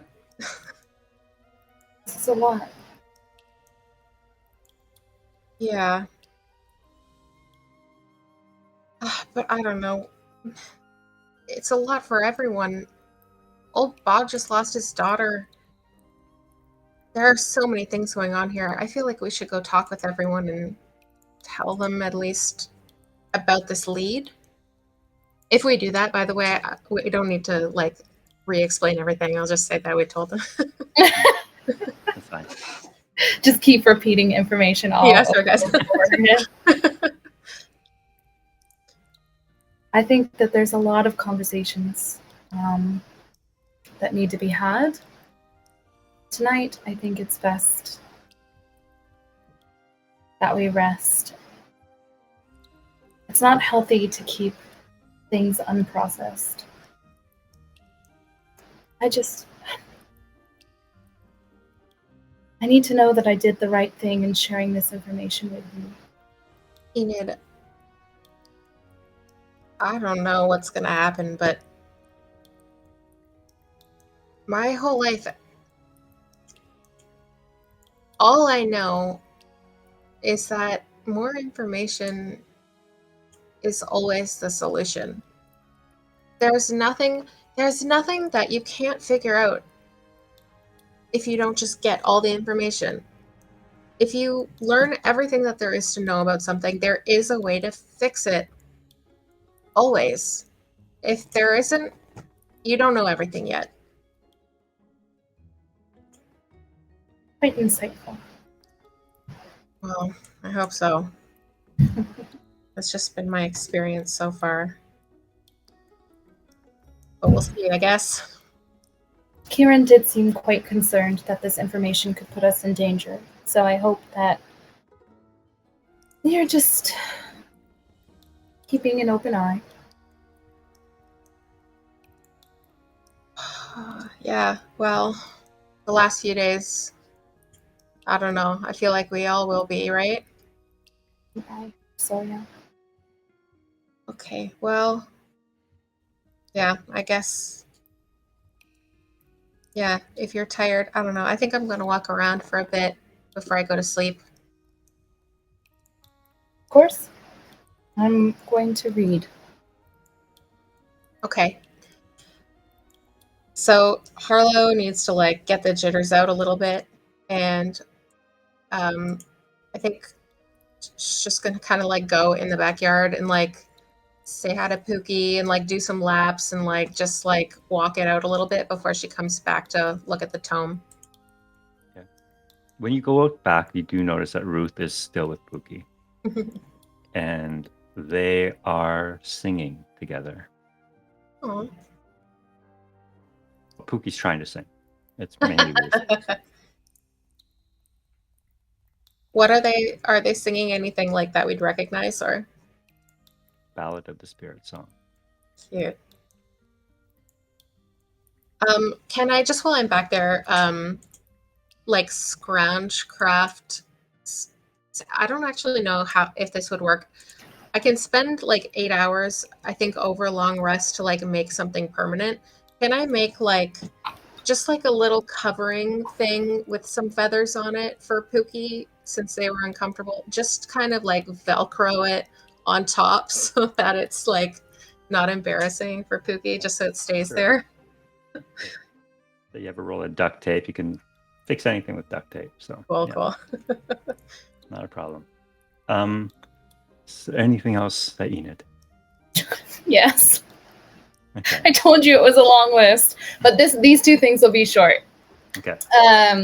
I'd like to, if I can and still get a long rest in, read some of Kieran's book. Why can't I think of the word for like the thing that you, not thesis, but like the Master Tome. Yeah. Some of Kieran's book. Kieran's thesis or Silverberry's tome? I asked Harlowe to read Silverberry's tome, or at least start reading Silverberry's tome. But I want to read Kieran's thesis, and then I also would like to read, or at least look at some of the scrolls that are like the verses, and try to maybe piece out the magical properties of those.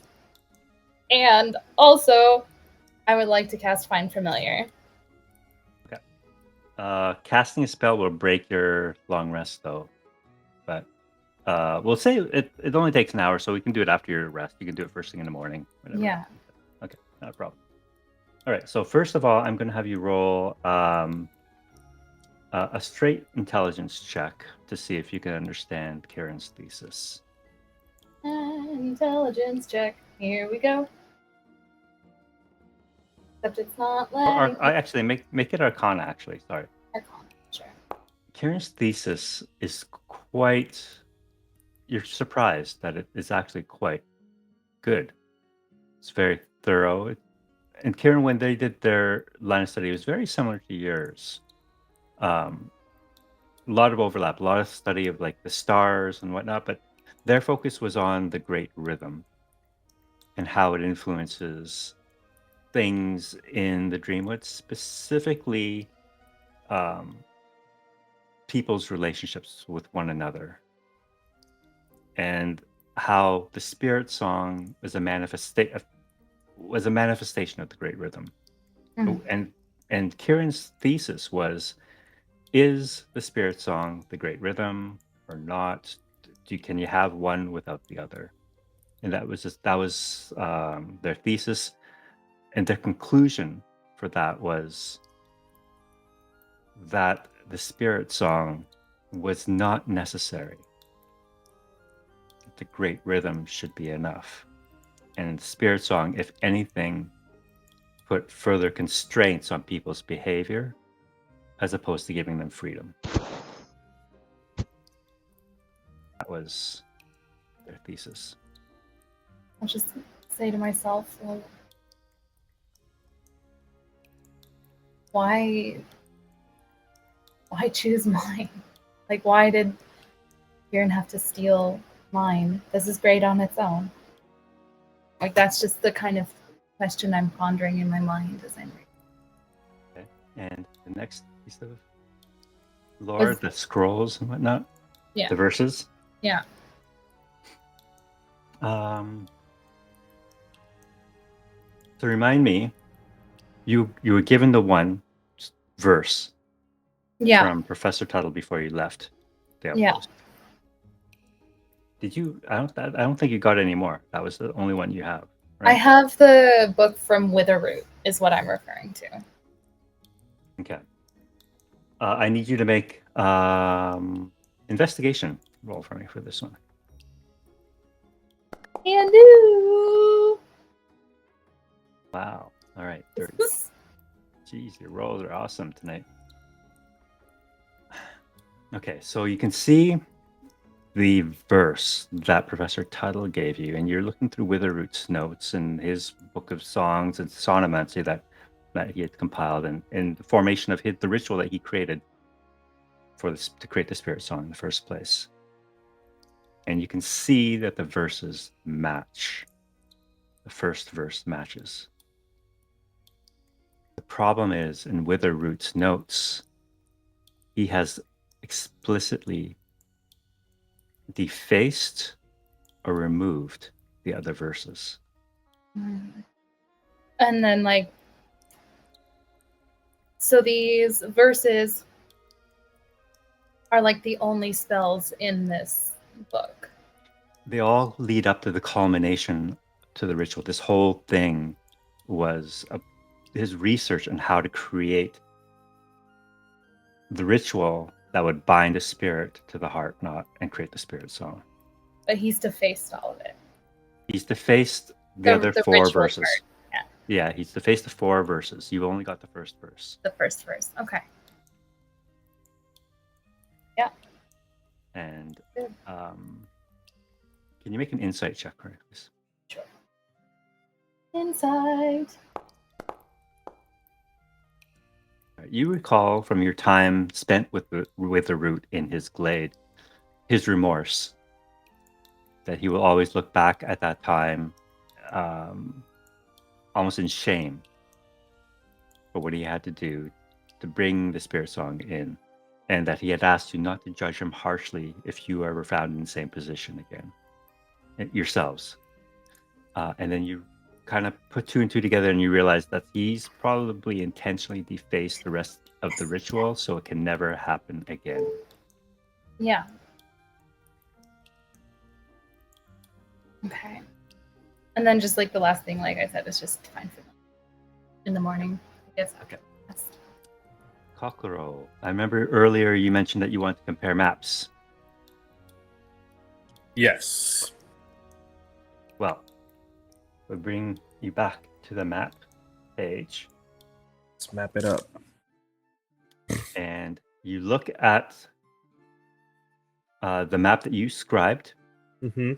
and the map where Elder Miko indicated where Elder Padme goes to meditate Mm-hmm. at the base of a waterfall. They line up exactly here. Okay, so the scribe map and the Elder Miko's map, they overlap over the waterfall. Yeah. And that's also where Pookie's home is, right? That is where Koji. that's where Witherroot picked up Koji and gifted him Pookie Hmm. at that waterfall.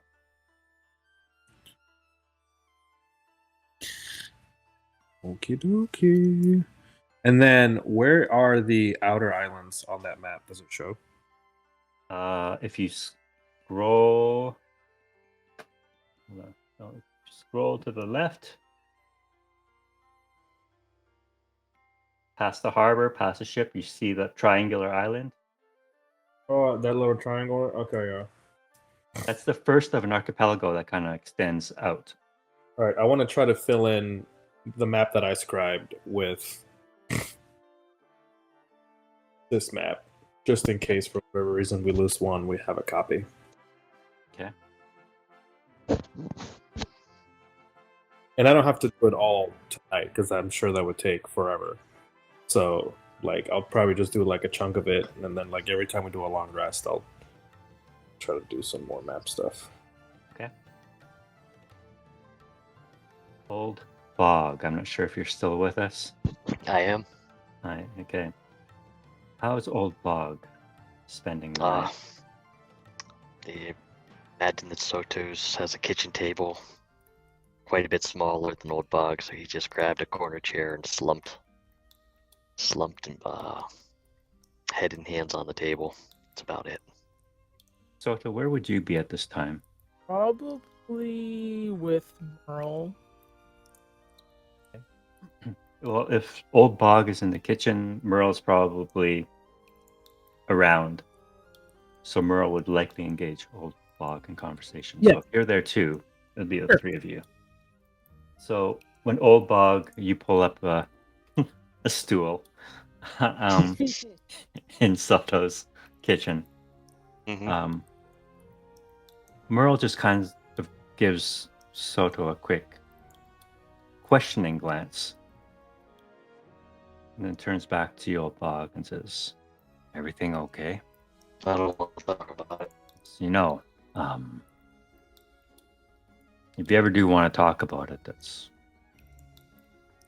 I don't think you'll find a safer place in all of Joa than here at our table.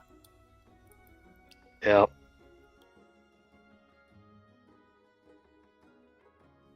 Merle looks over at you, so he says, "Now, I know I've heard servant can be a little mule-headed, but that's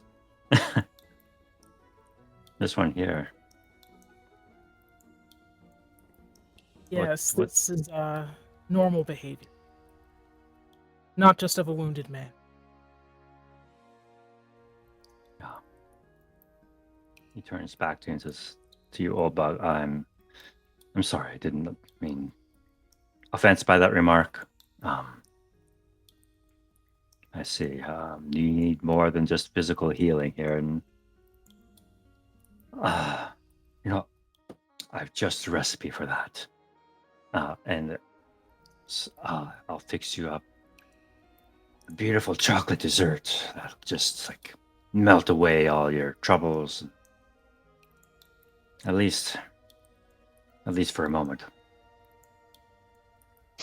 Old Bug doesn't look at him, but he doesn't say no either.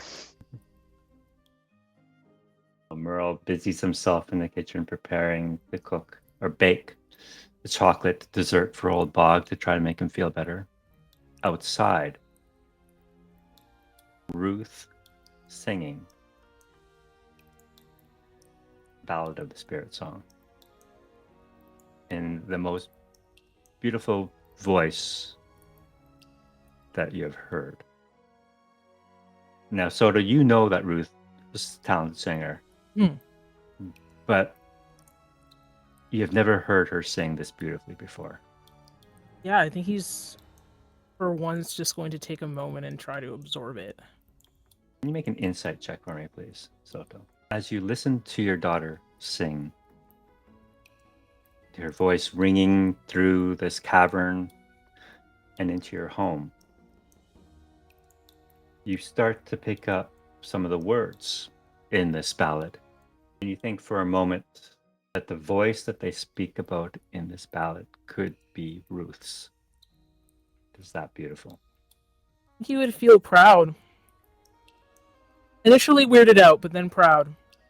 In Old Bog, as you listen to this music, it somehow has a soothing effect on you. Not so much the words, but the voice itself. And it's almost as if the sense of the Spiritsong is embodied in Ruth's voice at this moment. So, after having spent a night in Sotto's beautiful little, what is it, burrow? Is that what you call it? Burrow, yeah. The burrow? What would you like to do the next day? You know, Enid, you have a familiar to summon. So, Did Kusat and Captain Varla stay like guarding us overnight? yes. Okay. I am going to want to talk to them to see if like the description of Edvin like is familiar to them, if he was in any way like related to the wardens or at least familiar to them. And I also want to talk to the group and see like, because we now have like kind of quests to go in totally opposite directions. Just kind of figure out where we want to go. Okay. So you ask Captain Varla, and she says, she looks tired. She looks, having spent the entire night awake and on guard outside the burrow. She looks at you, her eyes are kind of heavy, a little puffy. He says, I'm sorry, there are not many Vulpin under the employment of the wardens, and I would know of one. No, definitely not a warden or associated with them as far as I know. Okay, thank you anyway. Do you know like of any way that I could contact someone like quickly other than sending a letter? I don't have any spells that do that kind of thing, but I would like to ask some questions of my professor way back on the coast, and I don't know who I could ask for that. Perhaps Elder Miko might be able to help. Aside from that, I'm sure scholars or wizards at the Luminarium may be able to use magical means to convey your message. Okay, thank you. That's all she wanted to do. Okay. So you guys are all gathered together for breakfast, and it's a beautiful, steaming hot breakfast served once again by Merle. And you all have to wonder, like, why would Sotto ever leave home? The food is this good. But Merle serves you all dinner, not dinner, breakfast, and then leaves so you guys can have a conversation, and ushers the children out too. But as he leaves, he looks back at you, Sotto, kind of knowingly, like just kind of almost expectantly. You recognize this look as like almost resignation, that he knows you have to do what you have to do, and there's he's not going to stand in your way to do. It's not going to stand in your way, and he'll support you regardless of whatever you decide. So, as you sit around the breakfast table, options laid out. Where would you like to go? I am going to bust out the maps and just slam them on the table and tell everybody that the place where we need to go, where Pookie's from, or where the route said he found Koji, is the same exact waterfall where Elder Lily? Padme. Elder Padme is trying to get back in rhythm with the Great Rhythm. This waterfall seems very important. It does. Anybody else have any other ideas of what to do, where to go from here?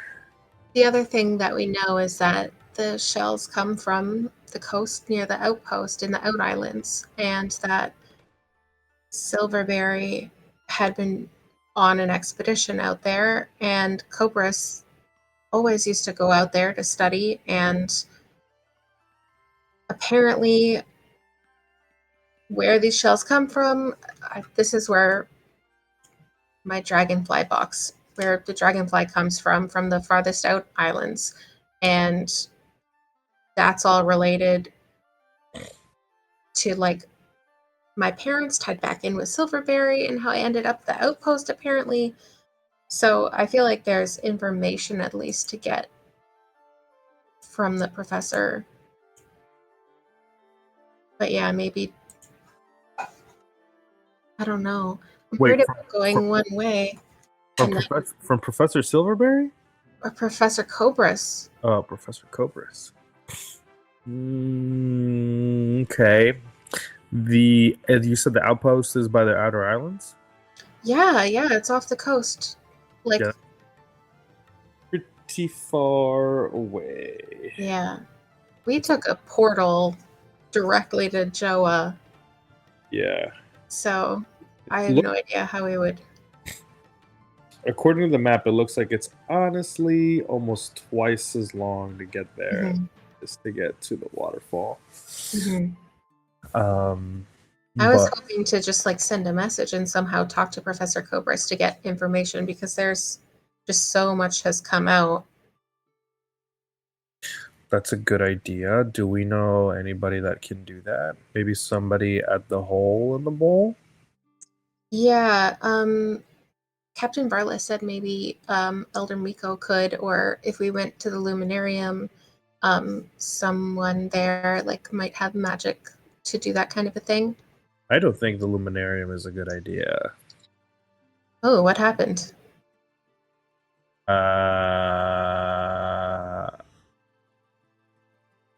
Wait. There's more than we even know or expected going on beyond our knowledge. And Oh, yeah. it was implied to me that not only are we in danger, but anyone with this knowledge is in danger. Putting ourselves back in a situation or an environment to get caught or seen might not be in our best interest. However, I do believe that it might be our only solution. I cannot ask any of you to know the fear of a family in danger. But for me, this is, and I'll look at Old Bog. Just be like, I'm not willing to take time to find out. I need to go to Datura. The outpost isn't too far from Datura, but it does seem that our interests lie very far away from each other. There's also the chance that, like, we know Elder Lily is dead. We don't know that Elder Padme is alive. It could be that Elder Miko has made that up to send us away. And he's the baddie all along, you know? Like, all we know is that Elder Lily said someone among the elders had to have allowed the heart knot to get out, like, because of their, like, security measures. And I want to trust Elder Miko, but, like, there's a good chance, you know, we don't know anything about anything. Elder Padme could have been killed, or we can get out there and she's not there and has nothing to do with anything, and Elder Miko's been behind everything. We don't know that Daisy actually worked for Elder Miko. Maybe he just tortured Elder Padme and got all the information, and I don't know. I just feel like no matter where we go, we don't really know. I never thought that I'd be in a story, you know? This is all pretty big. Seems not one or another task is more important. It all seems quite interrelated. Okay. We learned that Koji's spirit was released from the heart knot when it was broken. Pookie confirmed that because he destroyed it into, like, dust. But we also learned from Pookie that Koji's spirit is still around somewhere. So, worst case scenario, trying to find somewhere that Koji's spirit might have gone could help us find more information. And since that coincides with where Elder Padme may have gone to meditate, possibly, that seems like a good way to get more info, at least, and is one of the closer options. And gives Pookie some peace. And we also We did promise, yeah. stop walking around with a giant half-burnt seashell bell undead, maybe attracting stuffed animals. Yeah. It was the first thing that our first lead, I guess. Because if we need to stop by Joa on the way to anything else, then it just lets us loop back around. Okay. So maybe that as like a first direction to go, but I think definitely before we leave anywhere, we should find a way to send messages and get information. Like, Enid, you really want to know what's going on in Datura. I want to speak to Professor Cobra somehow. Maybe finding a way to send messages and get information will help us kind of make a decision there.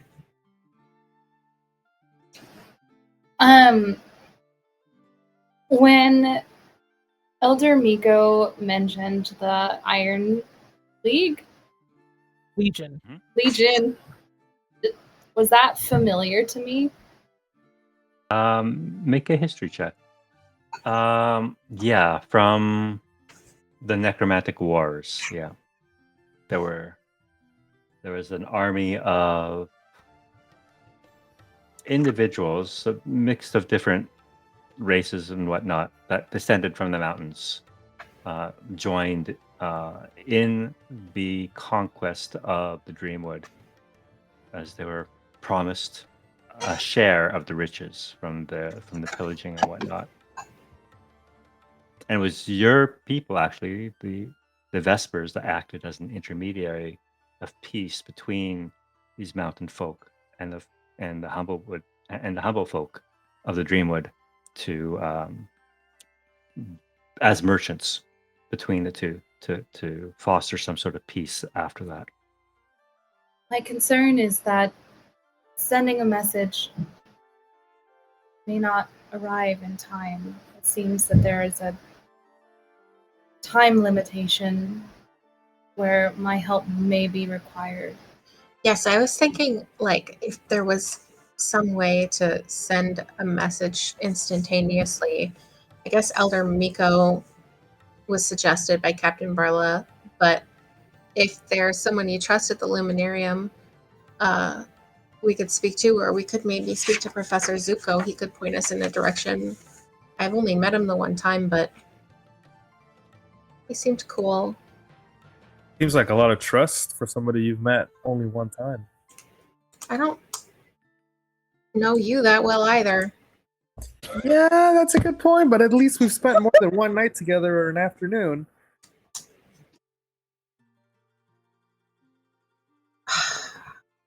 Be sure he wasn't told by the stars either. Yeah, I don't know. It just seems like everyone's connected to everyone, and we have to trust somebody, so we gotta pick someone. If it's Elder Miko, I mean, that's a 50-50 that he's evil or good. If it's someone at the Luminarium, I don't know. Sotto, maybe you or Merle know somebody down here and the down below that has some magical tendencies? Maybe? The only person I used to know is dead. Okay. We mostly keep to ourselves. I don't know many people up in the tree proper.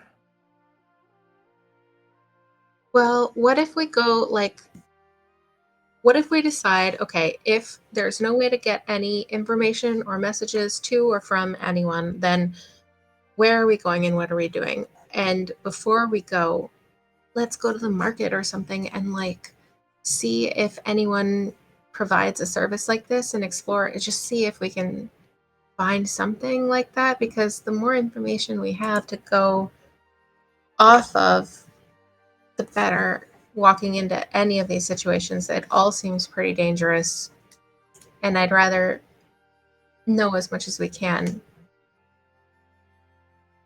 Y'all hear a soft knock at the door. Door opens momentarily afterwards, and you see Kusut standing there. Gives you a little bow. Says, "Are you ready?"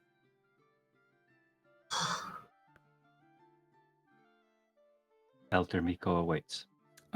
Soto's gonna say, please, just give me one more moment. And he's gonna go find Merle. I'll wrap up the map back up, put it in the bag. I'm gonna kind of go over to Enid. Enid, are you saying that you'll go to Datura on your own? No. No, I don't think going to Datura by myself would be wise. But I don't know what else to do. Okay. Me neither.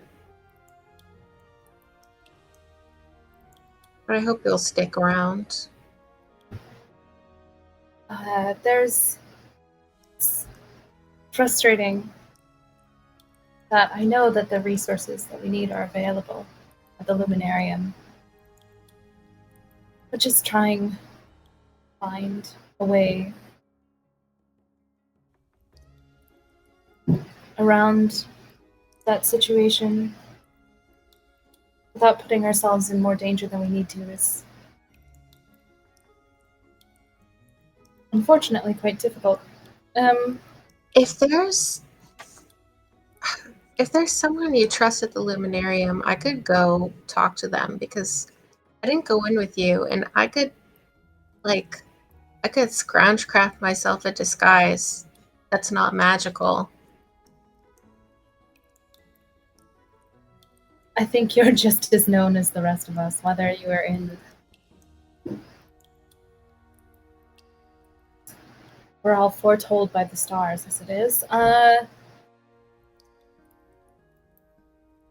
can contact Kieran, but only if they're within 30 feet. I would have to be very close. We can go to the Gadgeteer workshop. It's on the edge of the Luminarium grounds, but at least it's somewhere safe-ish. No one else is around there except Professor Zuko. He doesn't have any other students. I don't know. Just a thought.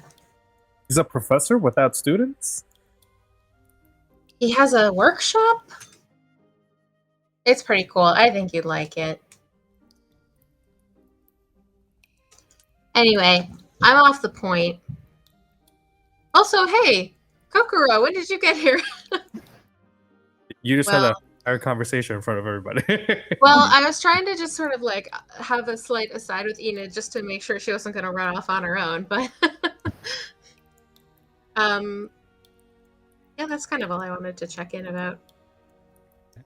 Sotto, you won't go look for Merle, and you know where to find him. He's in the kitchen, just cleaning up. And doesn't skip a beat, continues to clean, doesn't even look up and says, "When are you leaving?" Merle, that's not how I wanted to start this conversation. Puts down the pot that he was cleaning and turns to you, and "I'm sorry." As am I. Yesterday, I acted poorly, and you didn't deserve that. I don't rightly know what is going on. I don't often have monsters in my shed and wardens guarding my door. Strangers. So many of them sleeping in my house. The fact that all of this has happened at once in such a short amount of time. And most importantly, the way it has affected you. I can tell it's important. I promise you that I don't have the first idea of what my role in this is either, but you've handled everything with kindness and grace, as you always do. I don't know how you do it. We're a family. It's what we do. Do you remember you asked me a question when we first met? There was a performance in the market, and you asked me how I would run it differently. You remember what I said? You asked me what I would want the audience to take away from that performance. And I said that I would want them to know that your blood does not become you. And I may not have all the answers, but that is what I'm trying to follow, and what I'm trying to enact. And please just know that no matter which path I'm pulled towards, I'm always going to choose the one that brings me back here. I know that. The children know that too. I didn't want to leave without hearing it from you. We'll always be here for you. Who else is going to feed that big belly of yours? Well, if you would stop making everything so delicious, I might be able to restrain myself, wouldn't I? That, you see two of your kids come out. TP and Marcel. Little groggy-eyed, rubbing the sleep out of their eyes, waiting for breakfast. No sign of Ruth. Oh, children, did we wake you up? I'm sorry. No, we're hungry. Can I have some of that chocolate pie that you made last night? And Merle goes on. Say, no, not for breakfast. Remember, if you want to be a warden, you have to eat your veggies. For breakfast, Father's Daddy. right. All right. So you hear the knock on the door once more. Guzet says, "We really must be going. Elder Miko is waiting your decision.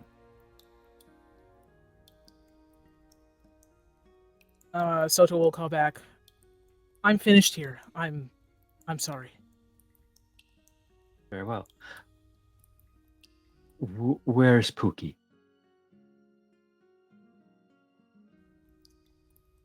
Should be in the. Wait, is In Ruth the in yard. the back? Where'd she go? Are they both in the back? You go into the back to the garden shed. Ruth isn't there. Oh, damn it. The doors are wide open and Pookie Oh, is no. gone too. Oh no. You just see all of Soto's feathers like just stand on end. Like, what the hell, man? So, what were you guys guarding the whole night? It's pretty hard to miss a little girl and a giant stuffed animal walking away. Oh, man. We were guarding the front door from intruders. We weren't guarding people leaving. And you just Could thought one of you have that taken the front and the other taken the back? They just kind of look at each other. He's enormous pink and purple feathered beast that I'm sure he couldn't have gotten far without being noticed. Oh, you wardens are insufferable, I swear. And he's just gonna just storm off and go looking. And Kuset steps forward and bows, kneels before you, extends a sword out. I shall make it my goal, and I shall not rest until your daughter is safe at home. He's gonna say, "Oh, shut up."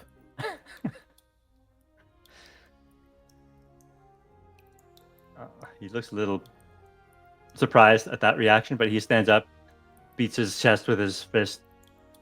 I shall look for her immediately. And he looks left and the right, and doesn't quite know which direction to go. Just and he'll just strike off in one direction. He has no idea where he's going. Can I take a look around the yard and see if there's like a sign of them having gone anywhere or something they were up to or anything weird? I think Sotto will check the shed first. Yeah, you guys can make a survival check. Go ahead. If you can find any trace. Oh.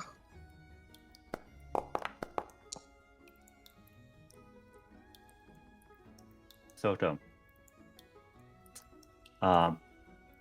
You look around this small shed for any trace of Ruth or any clue that might tell you where they might have gone.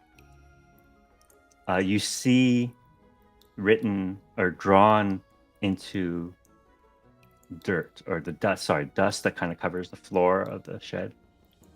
A very crude map drawn by what looks like to be a fat finger. You can see a picture of the tree, of the Jowar tree, the mountains on the north, mountains to the south, squiggly lines for the river, and to the west, a waterfall. What looks to be just like squiggly lines going down the mountains. Okay, well, you know that Soto's normally very calm and collected. He's gonna holler and try to get Kokuro, get over here now. coming. Yes, Dad. He's not gonna say anything to that, but he's just gonna point at the ground and say, "This matches up with your." Yeah. Looks like we have our heading. Opinion before this, but now you'll only have me. It's a really good bar troop. I'm glad you're a fan. Let's go.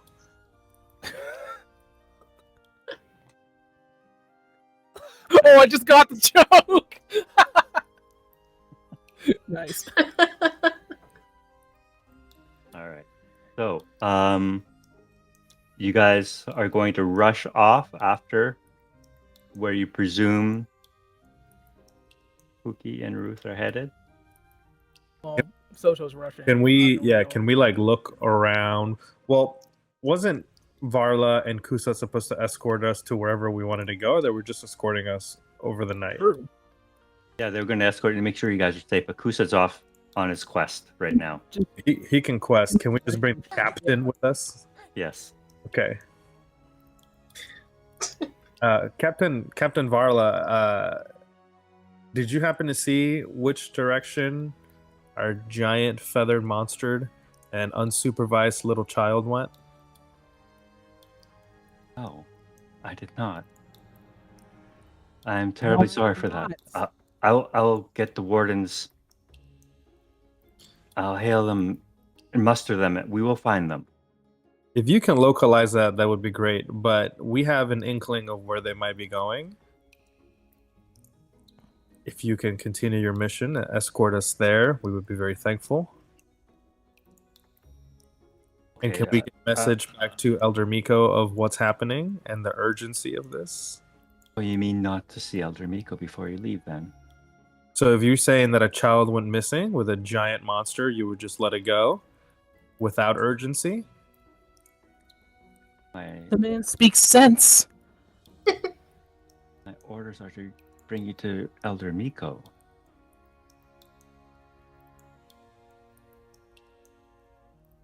Sotto, how tall is the captain? Captain Varla? About I mean, I 5 assume feet. Sotto's shorter, so. Yeah, quite tall. Almost 5 feet.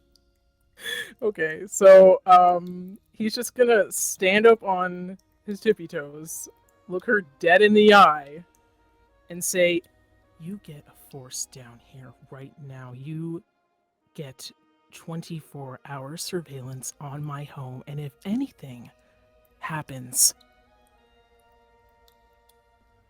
he's just gonna shake his head.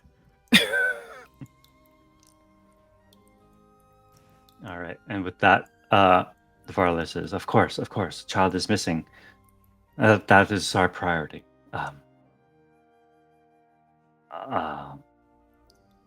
Where is Kuset?" That's a great question. You guys are really responsible. Can I take the rank test so I can become a warden? Because apparently anybody off the street can do this. I told you, they're insufferable. You've never seen Sotto so angry. Like, he's just so pissed at these people. I'm just off his energy. I'm like, it's 8 a.m. and we're fucking cranky. Let's go. I love Angry Sotto. This is so good. All right, so that's where we're gonna wrap up tonight.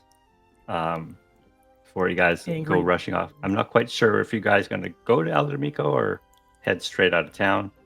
Best episode of 4 hours I've ever seen. All right, so I'll just wrap up the stream. Thank you so much for those who are watching.